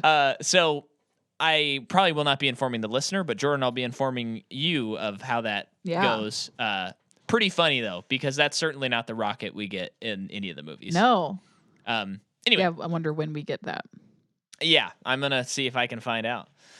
So it all throughout the flashbacks, you learn that they are genetically modifying these animals, including Rocket, to make them superior beings, because it's the High Evolutionary's goal to make perfect beings. Yep. And Rocket seems to be like his star pupil. He seems to be, I guess, evolving at a satisfactory rate. Yeah. And so there's that one scene where he shows Rocket what they're trying to do. Which was gnarly. Yeah. That was when I was like nervous for the kid sitting next to me. I know. So they take him into this room, and they have this turtle, a little turtle. Yeah. That they put in this chamber, and they, pump it full of stuff that's going to evolve it. And it does. It turns into like a humanoid, or what is it called in D&D? I don't know. You don't remember what you were called? Well, Plotquat? I was a druid. I was a turtle. Turtle. It's like turns into a turtle. Oh yeah. But it's like a real person. It's like someone's in a costume too. I know. I know. Crazy that they did that because we barely see it. Yeah. So it turns. But you know what? It probably costs less to make that costume. Probably. Than have a convincing artist do it. Probably. So VFX artist, I mein. Turns into a humanoid creature that's huge, and it is immediately violent. Yeah. So they're having a hard time trying to push. They're having a hard time pushing evolution forward without creating violent. Yeah. beings. And then Rocket immediately is like, oh, what if you change this? He's saying like there's like a section that you're not doing correctly. And Yeah. they're like, that could work. Yeah. And they're kind of surprised by that. They put him back in his cage. The high evolutionary in this movie, part of it, he's abusing animals. So already he seems more evil than just about anyone we've seen in the universe. But his acting, man, he is so cold. He is. It was pretty like this guy is maybe one of the best of the villains. Yeah. He was creepy. Yeah. And it was enough that like if I saw the guy walking down the street, I might just cross the street just to be safe. You know what I mean? Like he was creepy. Yeah. So I had a question. Yeah. If we'll stick to flashbacks for a little bit longer. Yeah. So I think it's sometime flashback soon after this one. He comes in to where Rocket is kept in the cage, and he seems like drunk or something. Yeah. And did someone make a comment about like he's like having treatment done? Like the high evolutionary is having treatment done, and it's like he's kind of cuckoo because I don't remember. That's what it sounded like someone that. was saying, because I didn't really understand why he was acting so strange, like drunk. Oh, no. So let's pause for that, because before that, there's another scene where Rocket and the high evolutionary are like, he's teaching him and they're listening to music. And he sees the sky, and it's just it inspires Rocket to dream for something. Yes. Yeah. And he sees a ship fly by, and so that inspires his name, Rocket. Did you like that scene where they all came up with the names? Yeah. Yeah. I loved it. It was heartfelt. It was not like the Solo thing. No, this was like very good, because they literally don't have names and stuff. Okay, so in that scene, the high evolutionary comes in. This is how I read it. I don't know about the treatment, but he comes in and he grabs him and he's upset, and he's like, "It worked. Everything, your thing worked." And he's just freaking out about it. No, not even that. Well, he's freaking out because he's like, I'm the one who made you. How come you figured it out and I did not? Okay, I understand now. Because it's a pride thing. So that by treatment, they were saying that they were working on the other animals' treatment, not like he was getting treatment. Because when they said that, I was like, oh, I'm assuming they'll show us later what kind of treatment this is, and then we'll learn more about this villain and like, this is why he's... This is like he was drunk and angry because the thing he created was smarter than him. And he wasn't literally drunk. He was angry. He wasn't drunk. Okay, you said he came in like stumbling and kind of drunk. Well, yeah, but I think now that having you explained what you explained, he's like... just he's emotional like having a breakdown. Yeah, like emotional about it. Which that development, I was like, that's so interesting. So interesting. A God creating something that can be smarter than it. Yeah. Yikes. Okay.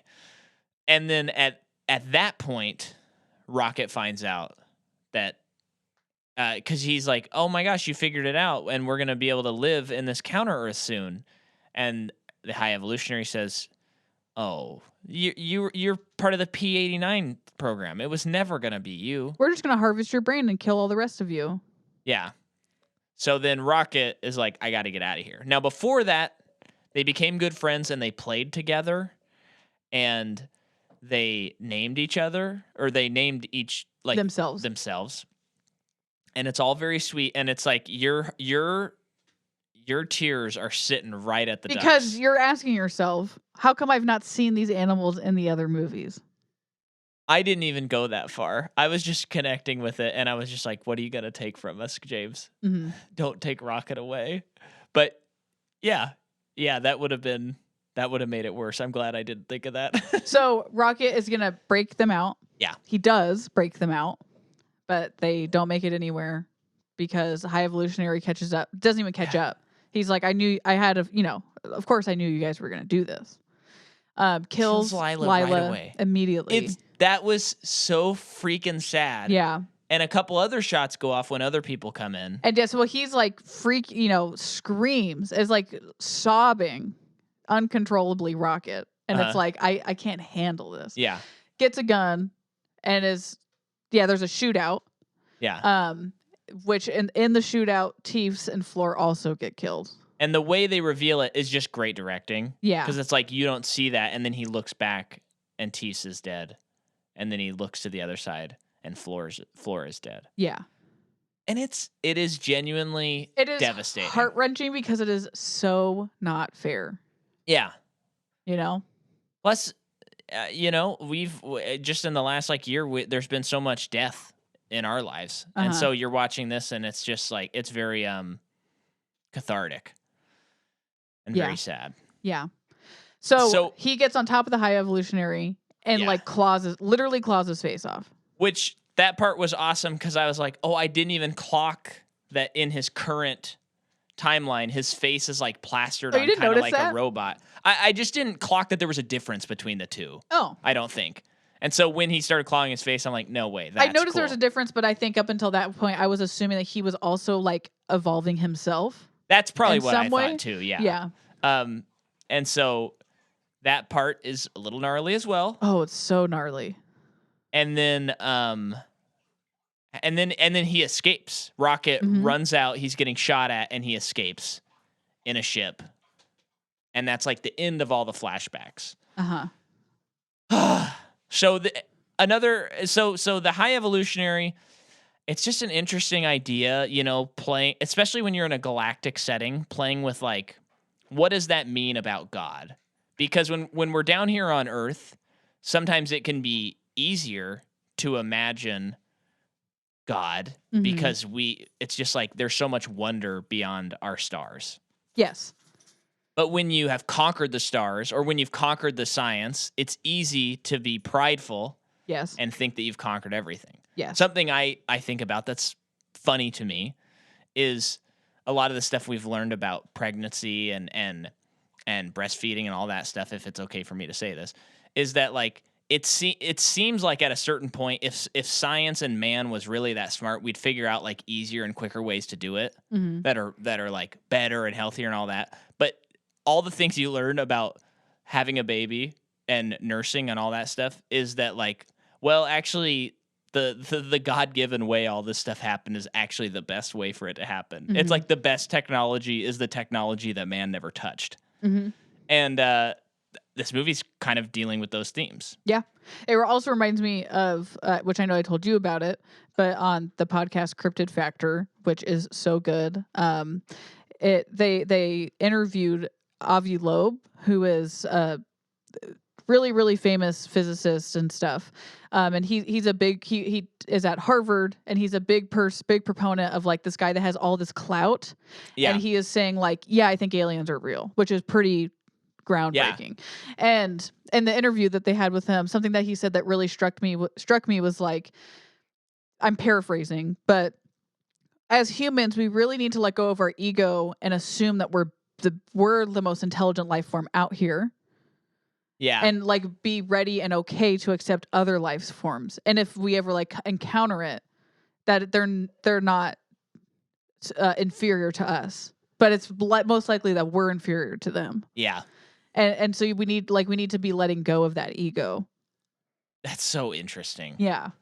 Oh man. I guess all the Guardians movies are about ego.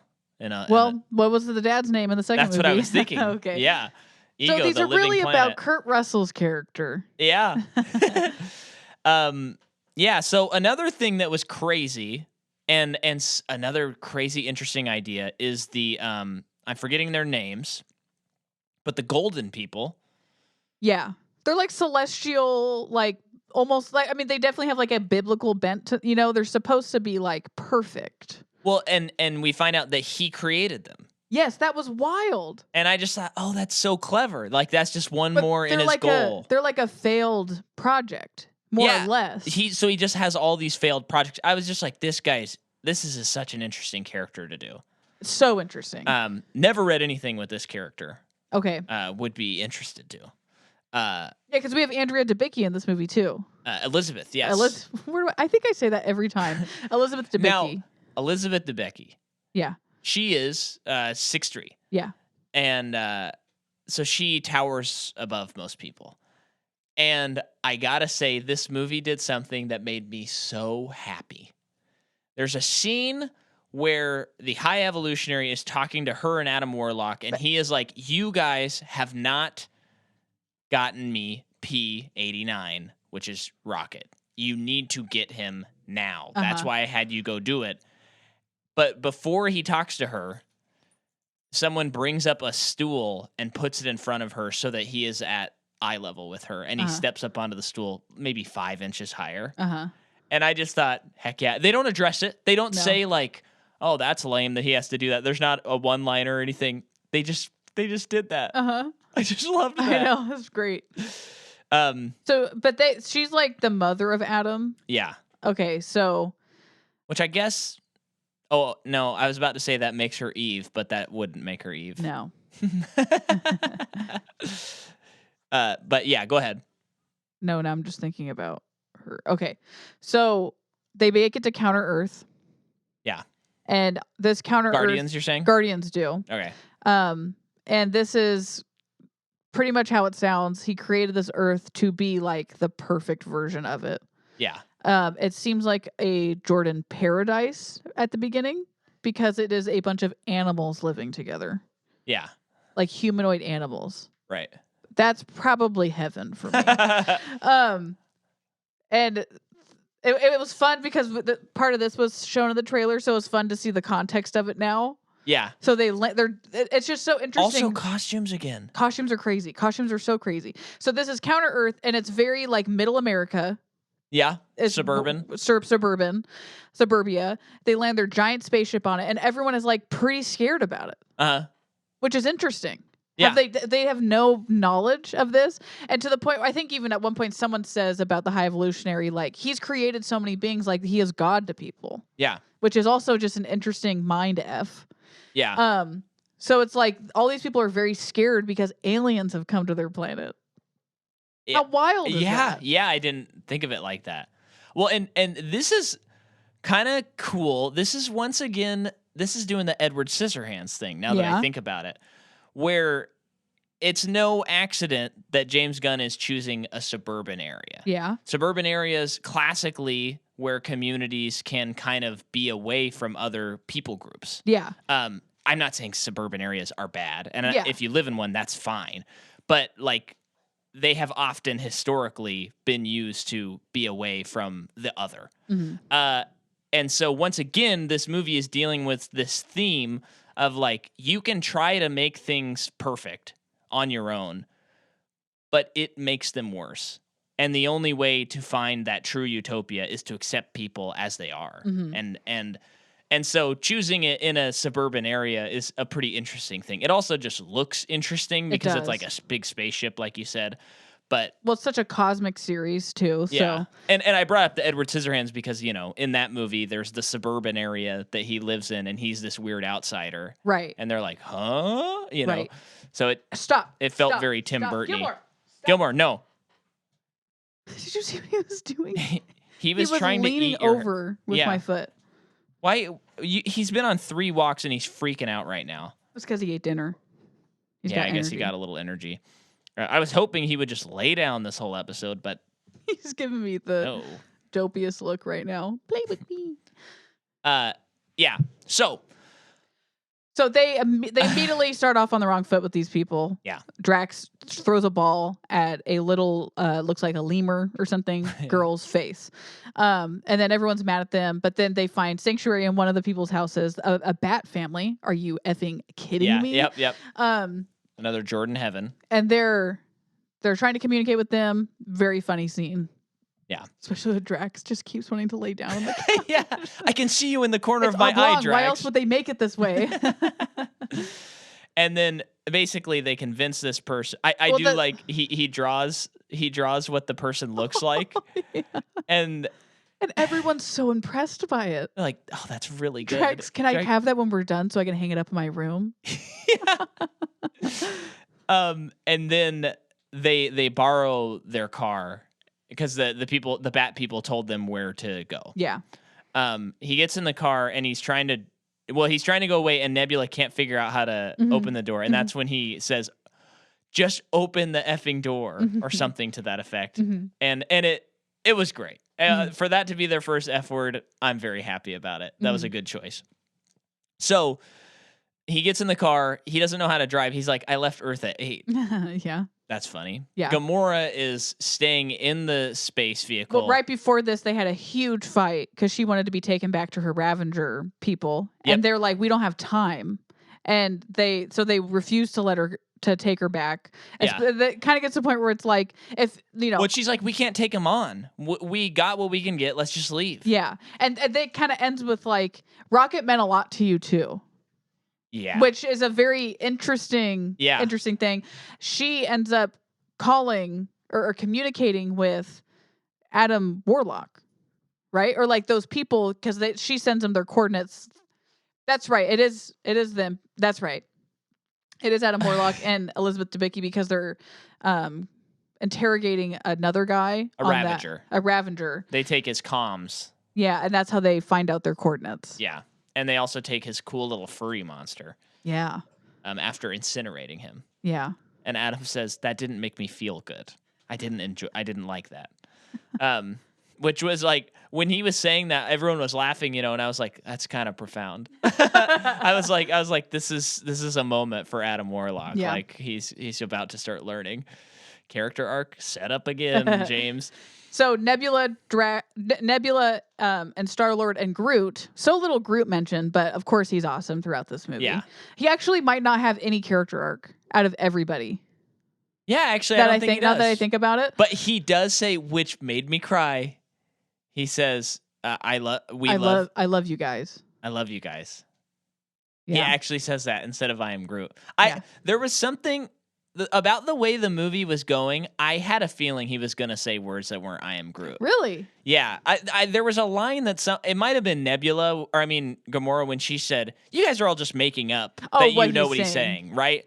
And then that moment where she understands him. Yeah. And she's like, "Oh, he said this," and she has that. They don't even point it out. She just like has a look of understanding on her face. Like, how did I know that?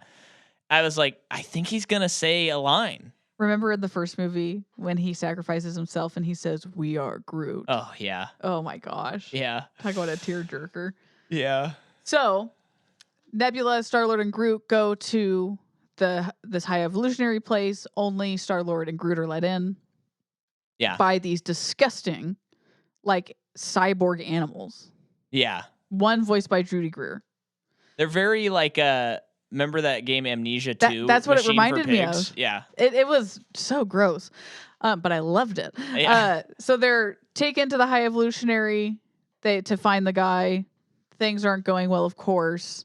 But I'm just gonna skip forward. Yeah. Star-Lord, so the high evolutionary like headquarters like lift off from Counter Earth. And he's like, "This has been failed. We're gonna blow it up and start over." Right. So as that's happening, Star-Lord jumps out of this ship with the guy that they need. Yeah. And Groot jumps after them after a fight scene. Yeah, and he like sprouts wings and they fly away and they have the kill switch. Nice now. word, nice pun. Sprouts wings. Oh yeah. It was so gross though, because as they're flying, the guy's like, "You're gonna kill us," and Star-Lord's like, "We're just one." Yeah. And he does just straight up like murder this person. Yeah, he does. Gross. But they've never, like, I know in this movie earlier he's like, we don't kill people, but it is he takes a militaristic approach, and he has in all of the movies where he doesn't have a problem killing someone if they are like, like, if it's a military advantage kind of thing. It's the innocents that he doesn't want to have killed. He's not like Spider-Man or Batman where they would be like, I have to figure out a way not to kill this person. Right. He's not concerned about that.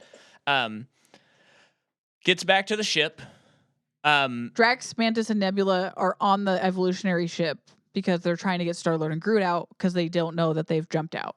Yes. Now, has Adam Warlock returned yet, or does he return after Rocket wakes up? As Gamora is trying to drive the ship. Well, he shows up when Gamora's on the ship. Yeah, so that's before. Yeah. And they fight for a little bit, and then she escapes with Rocket. And the War Pig shows up. Because now Adam Warlock wants to get the credit, so he's trying not to have the high evolutionary War Pigs take it over, so that he can get the credit. And then eventually she meets up with Star-Lord, gets them, and then they're able to give Rocket the kill switch and bring him back. to life. Now, in the scene, his monitor goes dead. And I'm like, it really could go either way. It really could, right? Were you like unsure? Totally. Yeah, and the then whole he's in movie. heaven and he sees Lila. And they have this moment and I start crying. I start crying and I'm like, no. I'm just like, please don't do this. You've earned it, but please don't do it. And then to compound that they show his friends are there too. So it's like, he's going. He says, "Can I come?" And they say, "Yeah." Well, no, they don't say yeah. They do say yes. Oh, they say yes. Yeah. And then it cuts away for a little bit. Yeah, and then it cuts back and she's like, they hug and it's very sweet. And then but she prevents him from going forward and she says, "You can, but not right now." Yeah. And then I'm like, "Oh, thank goodness." And then he comes back to life. Yeah. And then he wakes up and they're so excited. And I'm still crying. And then they radio Nebula. And when they told Nebula, there was something about her response. She heard his voice. Yeah. So by this time, Drax, Mantis, Nebula have gotten into the ship. They've discovered all these children around the ship in cages that are just another one of his inventions. And Nebula and Drax have had this long fight where she's like, "You don't take anything seriously. You are good for nothing. And you are an idiot. Stupid." Yeah. But so and Mantis is like, "No, but he has value. He is stupid, but he has value." Yeah, yeah. Yeah. But yeah, so she hears Rocket's voice. And she's like, "Is that Rocket? Is he awake?" And I think Star-Lord confirms, and she like gasps, which is like the most emotion you've seen out of her. Yeah, because she's basically a robot. Well, and I think she has that commonality with Rocket, where they've both been experimented on. Although she says it was much worse for him when they see the video footage. Yeah. And then they're both these hard characters that don't want to let anyone in. And so for her to have that emotion is almost more impactful than like Star-Lord. Or even Groot, because Groot's going to be excited. Yeah. And he is excited. Yeah. But there was something about Nebula that's a thing, again, it's like James Gunn, man. It feels like a lesser director maybe wouldn't give that moment the shot and time it deserved. Sure. And they wouldn't think to do that. But there's so many connections between those two, whether they put their arms around each other and walk into the sunset or not, doesn't matter. And it hits so hard, man. Yeah. It hits so hard. So now Rocket is going to help, and they have to attack and get Drax and get Mantis back and Nebula. So they fly up there, and I mean, yeah, it's a pretty long action sequence of what's happening. It's good though, and they do get Ragnak. What's Sean Kraglin. And they get nowhere to come. Yeah, it drives nowhere, which I don't know if I realized it was a spaceship as well. Yeah, nowhere has. It's like it's the head of a celestial being. I know that. Oh, yeah. Okay. But I thought it was just in a certain place in space. I didn't know that it had been converted to a spaceship. I can't remember if we've seen something like that in the other movies. Anyway. Yeah. Yeah. So Drax, Mantis, and Nebula have been captured. And so, but they're trying to get the children to let him out. Find out that Drax speaks the children's language. You know, he shows and he his entertains worth. And calms them down because Nebula's just yelling at so them. Funny though, where he's just every time though he's like, "Hey, idiots! Yeah. Okay, morons, let's go." He's just calling the kids names. But yeah, Rocket and Star-Lord and Gamora get on the ship eventually. Yep. Through some cool space fighting, and they're getting the kids off the ship. They get the evolutionary ship and nowhere close together so that they can jump across. Throughout this, the High Evolutionary is like, still ordering certain things to happen, but all of his people around him are like, not, they're like questioning him and they're advising him like that is a suicide mission. We might as well just go. Yeah. To the point where one of them is going to, mutiny, like take over the ship. Yes. And his response is to kill everybody in that room. Insane. Crazy. And I actually, because they didn't have him come back for kind of a while in the movie, I was like, I guess I was just so invested in the movie that I wasn't thinking like movie logic. Yeah. Because I was like, I guess he's dead. He hasn't shown up in like 5 minutes. Because then there's all this fight scene and battle and all that stuff. But they get all the kids across. Yeah. And then get them onto nowhere. They've like put the two ships together. Cosmo is holding it together. Yeah, the telekinetic dog. Yeah. But Rocket's job isn't finished. Cried. Yeah. Because the animals haven't been saved. Get the F out of here. And he sees he walks up to the cage of raccoons. The camera pans to the sign on the cage that says North American raccoon. Yeah. Because his whole thing is, I'm not a raccoon. Yeah. Oh. That moment was great. And then there's all these tiny raccoons, and he grabs one, and then they all crawl on him, and he's just crying. I know. And then when he starts to walk away, I was kind of like, what about all the other animals? Yeah.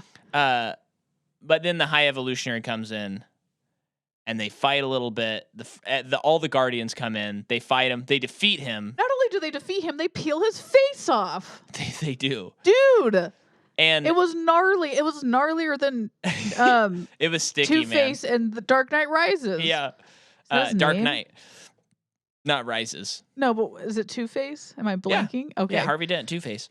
But then Rocket has the opportunity to kill, and he says, no, I'm not going to do it. And he throws the gun down. And the High Evolutionary dies by the ship like exploding, right? Oh, probably. Yeah, we don't actually see him die. Yeah. But I'm sure, knowing how James Gunn has made these movies and knowing his movies fairly well, I'm sure that there's no intent that like, ooh, the High Evolutionary will come back. Oh, I know. I didn't feel that way. He's so connected to Rocket, to have him come back would be to cheapen this movie. Yeah. And it would 100% not be something he would have chosen. It'd be like Feige's decision or something. So, and you know what? I think it's a smart thing because he in this movie, it's pretty gruesome and we're seeing gruesome stuff. And not only does Rocket allow mercy, but the filmmaker is also allowing the mercy that like, we're not even going to give this guy the satisfaction of killing him on screen. He doesn't even get that. Mm-hmm. I don't know how intentional that is, but it feels like it kind of maybe is intentional because I know there's no intent to bring him back. Mm-hmm. And then they save all the animals. But Star-Lord almost doesn't make it across because he drops his Zune. Yeah. So he classic thing he does. Runs to get it and is trying to get back to the other ship, but it's too late. I was crying through all of this. I was like, oh, okay, so he's going. Yeah. For sure, 100%. And I was thinking to myself, the only thing I was thinking was like, he hasn't seen his grandpa yet though, and they've said that twice in this movie. I was at this point so invested that I wasn't thinking about that, especially because they like his face got swollen, because of space. Yeah, and it's like, oh, he is dead. Yeah, but also that's crazy that they did that. Yeah, but then Adam Warlock saves him. He gets his character arc. Yeah, because his mother was killed by the Evolutionary. Yeah, but he also could have been killed by someone. I don't remember who, and they spare him. And yeah, that's right. They because everyone deserves a second chance. Wasn't it Gamora? It might have been Gamora or Nebula. I think it was Gamora because she kind of like learns to maybe not be so ruthless by the end of this movie. I think so too. But I'm not sure. I guess I have to watch it 10 more times. Okay. He saves Star-Lord and he survives. And he says to Rocket, like, I needed to get it for you. Like he gives him the Zune. Oh, I don't remember. I think he does because Rocket ends up with it. Yes, he does. And he's always stealing it. Right. Oh yeah. No, you were right. You were right. But yeah, that moment I was like, oh man, and I'm just thinking like, the other thing I'm also thinking is like all these actors have done this for so long. It wouldn't be surprising if any of them die because like they might want to move on to something else. Mm-hmm. And it's like Chris Pratt's a pretty busy guy. Like, he's probably got to make 8 more Mario movies. What are we going to do here? And I was pretty shocked that the movie ended with it saying Star-Lord will return. Yeah, me too. Because I thought even with him visiting his grandpa, I was like, okay, that's the end of Star-Lord. And they can always use him if they need to, but they don't have to. Like, that can be the end of his story. I just assume that he'll come up in a different character's movie, not his own. Yeah, probably. Yeah, no, I didn't.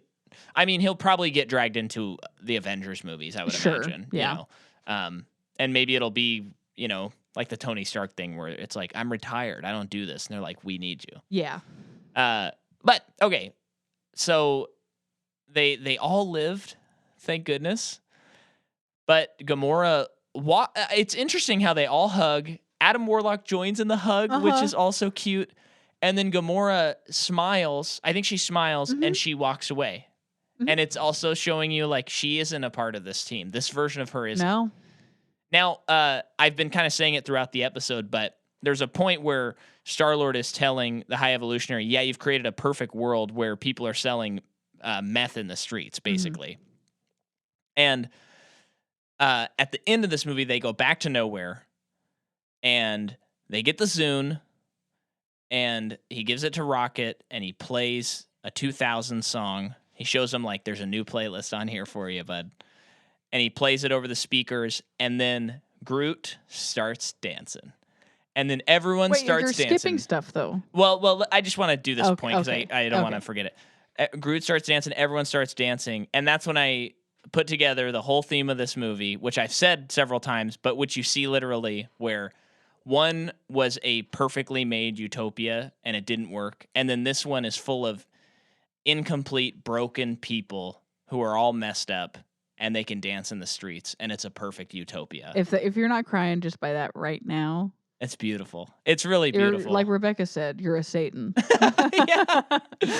But what did I skip? Well, Gamora leaves. Yeah. She goes back to the Ravagers. And her and Star-Lord have like one more moment together where, you know, it's basically like him letting her go. And letting her go, not just physically, but even like in his heart, letting her go. Yeah. And I thought it was such a nice touch that they show her on the ship with her crew, with Sylvester Stallone and the other guys. Yeah. And they all love her. Yeah. And she loves them. Yeah. It's just so sweet. And it's a good send off for her. I mean, I understand what Zoe's saying by like, I don't want Gamora to just be gone now that I'm gone. Yeah. But it is like, we don't need her again. Like, this was a great ending for her. And I like to think, like, I could see a world where in the future, like, her and Star-Lord do, like, organically reconnect. Yeah. Because he's gone on his journey, you know. And they do get back together, or they don't, whatever. That part doesn't really matter. Yeah. Clearly. But then the Guardians are together at nowhere. And that's when Star-Lord announces he's going to go see his grandpa. So he's going to leave for a while. Mantis says, I'm going to leave for a while too. Yep. Because throughout this movie, she has, you know, learned that all she does is anything for everyone else.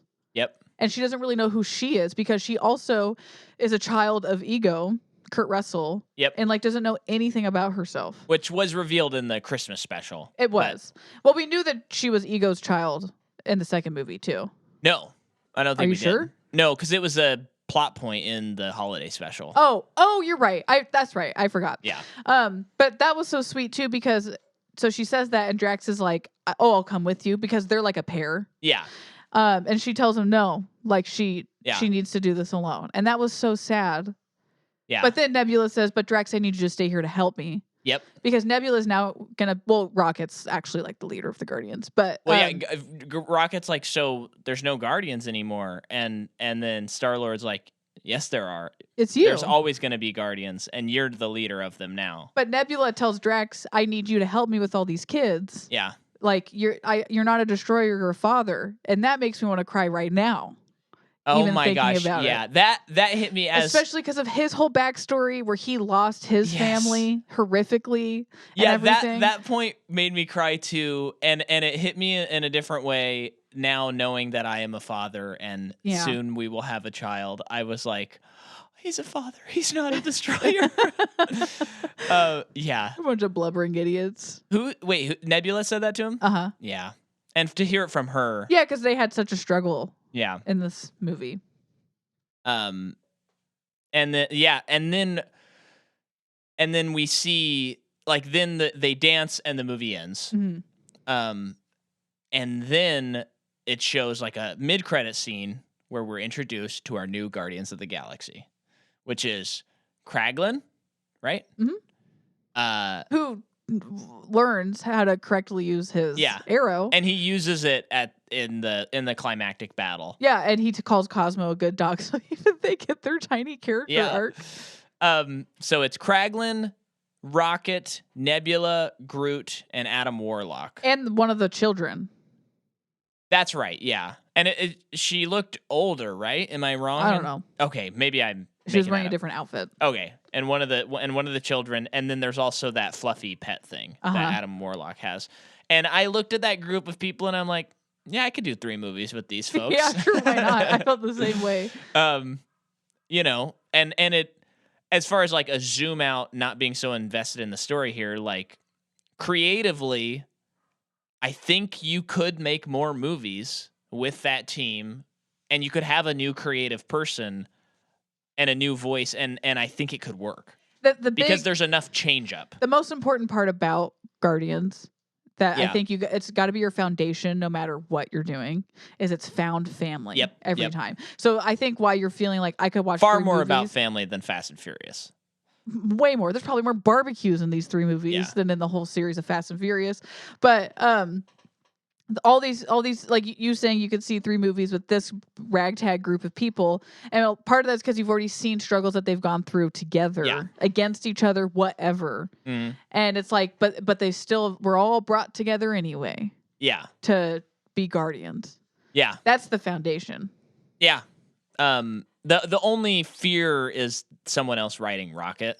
Of course, that's really the only fear. But someone else wrote Rocket in Infinity War and Endgame, and he was great in both of those, and had a lot. Like his connection with Thor was really good. So it can be done. But it is like this is truly the end of the Guardians. We have this new team, but a new creative person, as long as they are as visionary as James Gunn, I think could lead it into like another beloved team and another beloved set of movies. So I do kind of hope they make more, but if they don't, that's okay. Because then you got 3 perfect movies. Yeah. And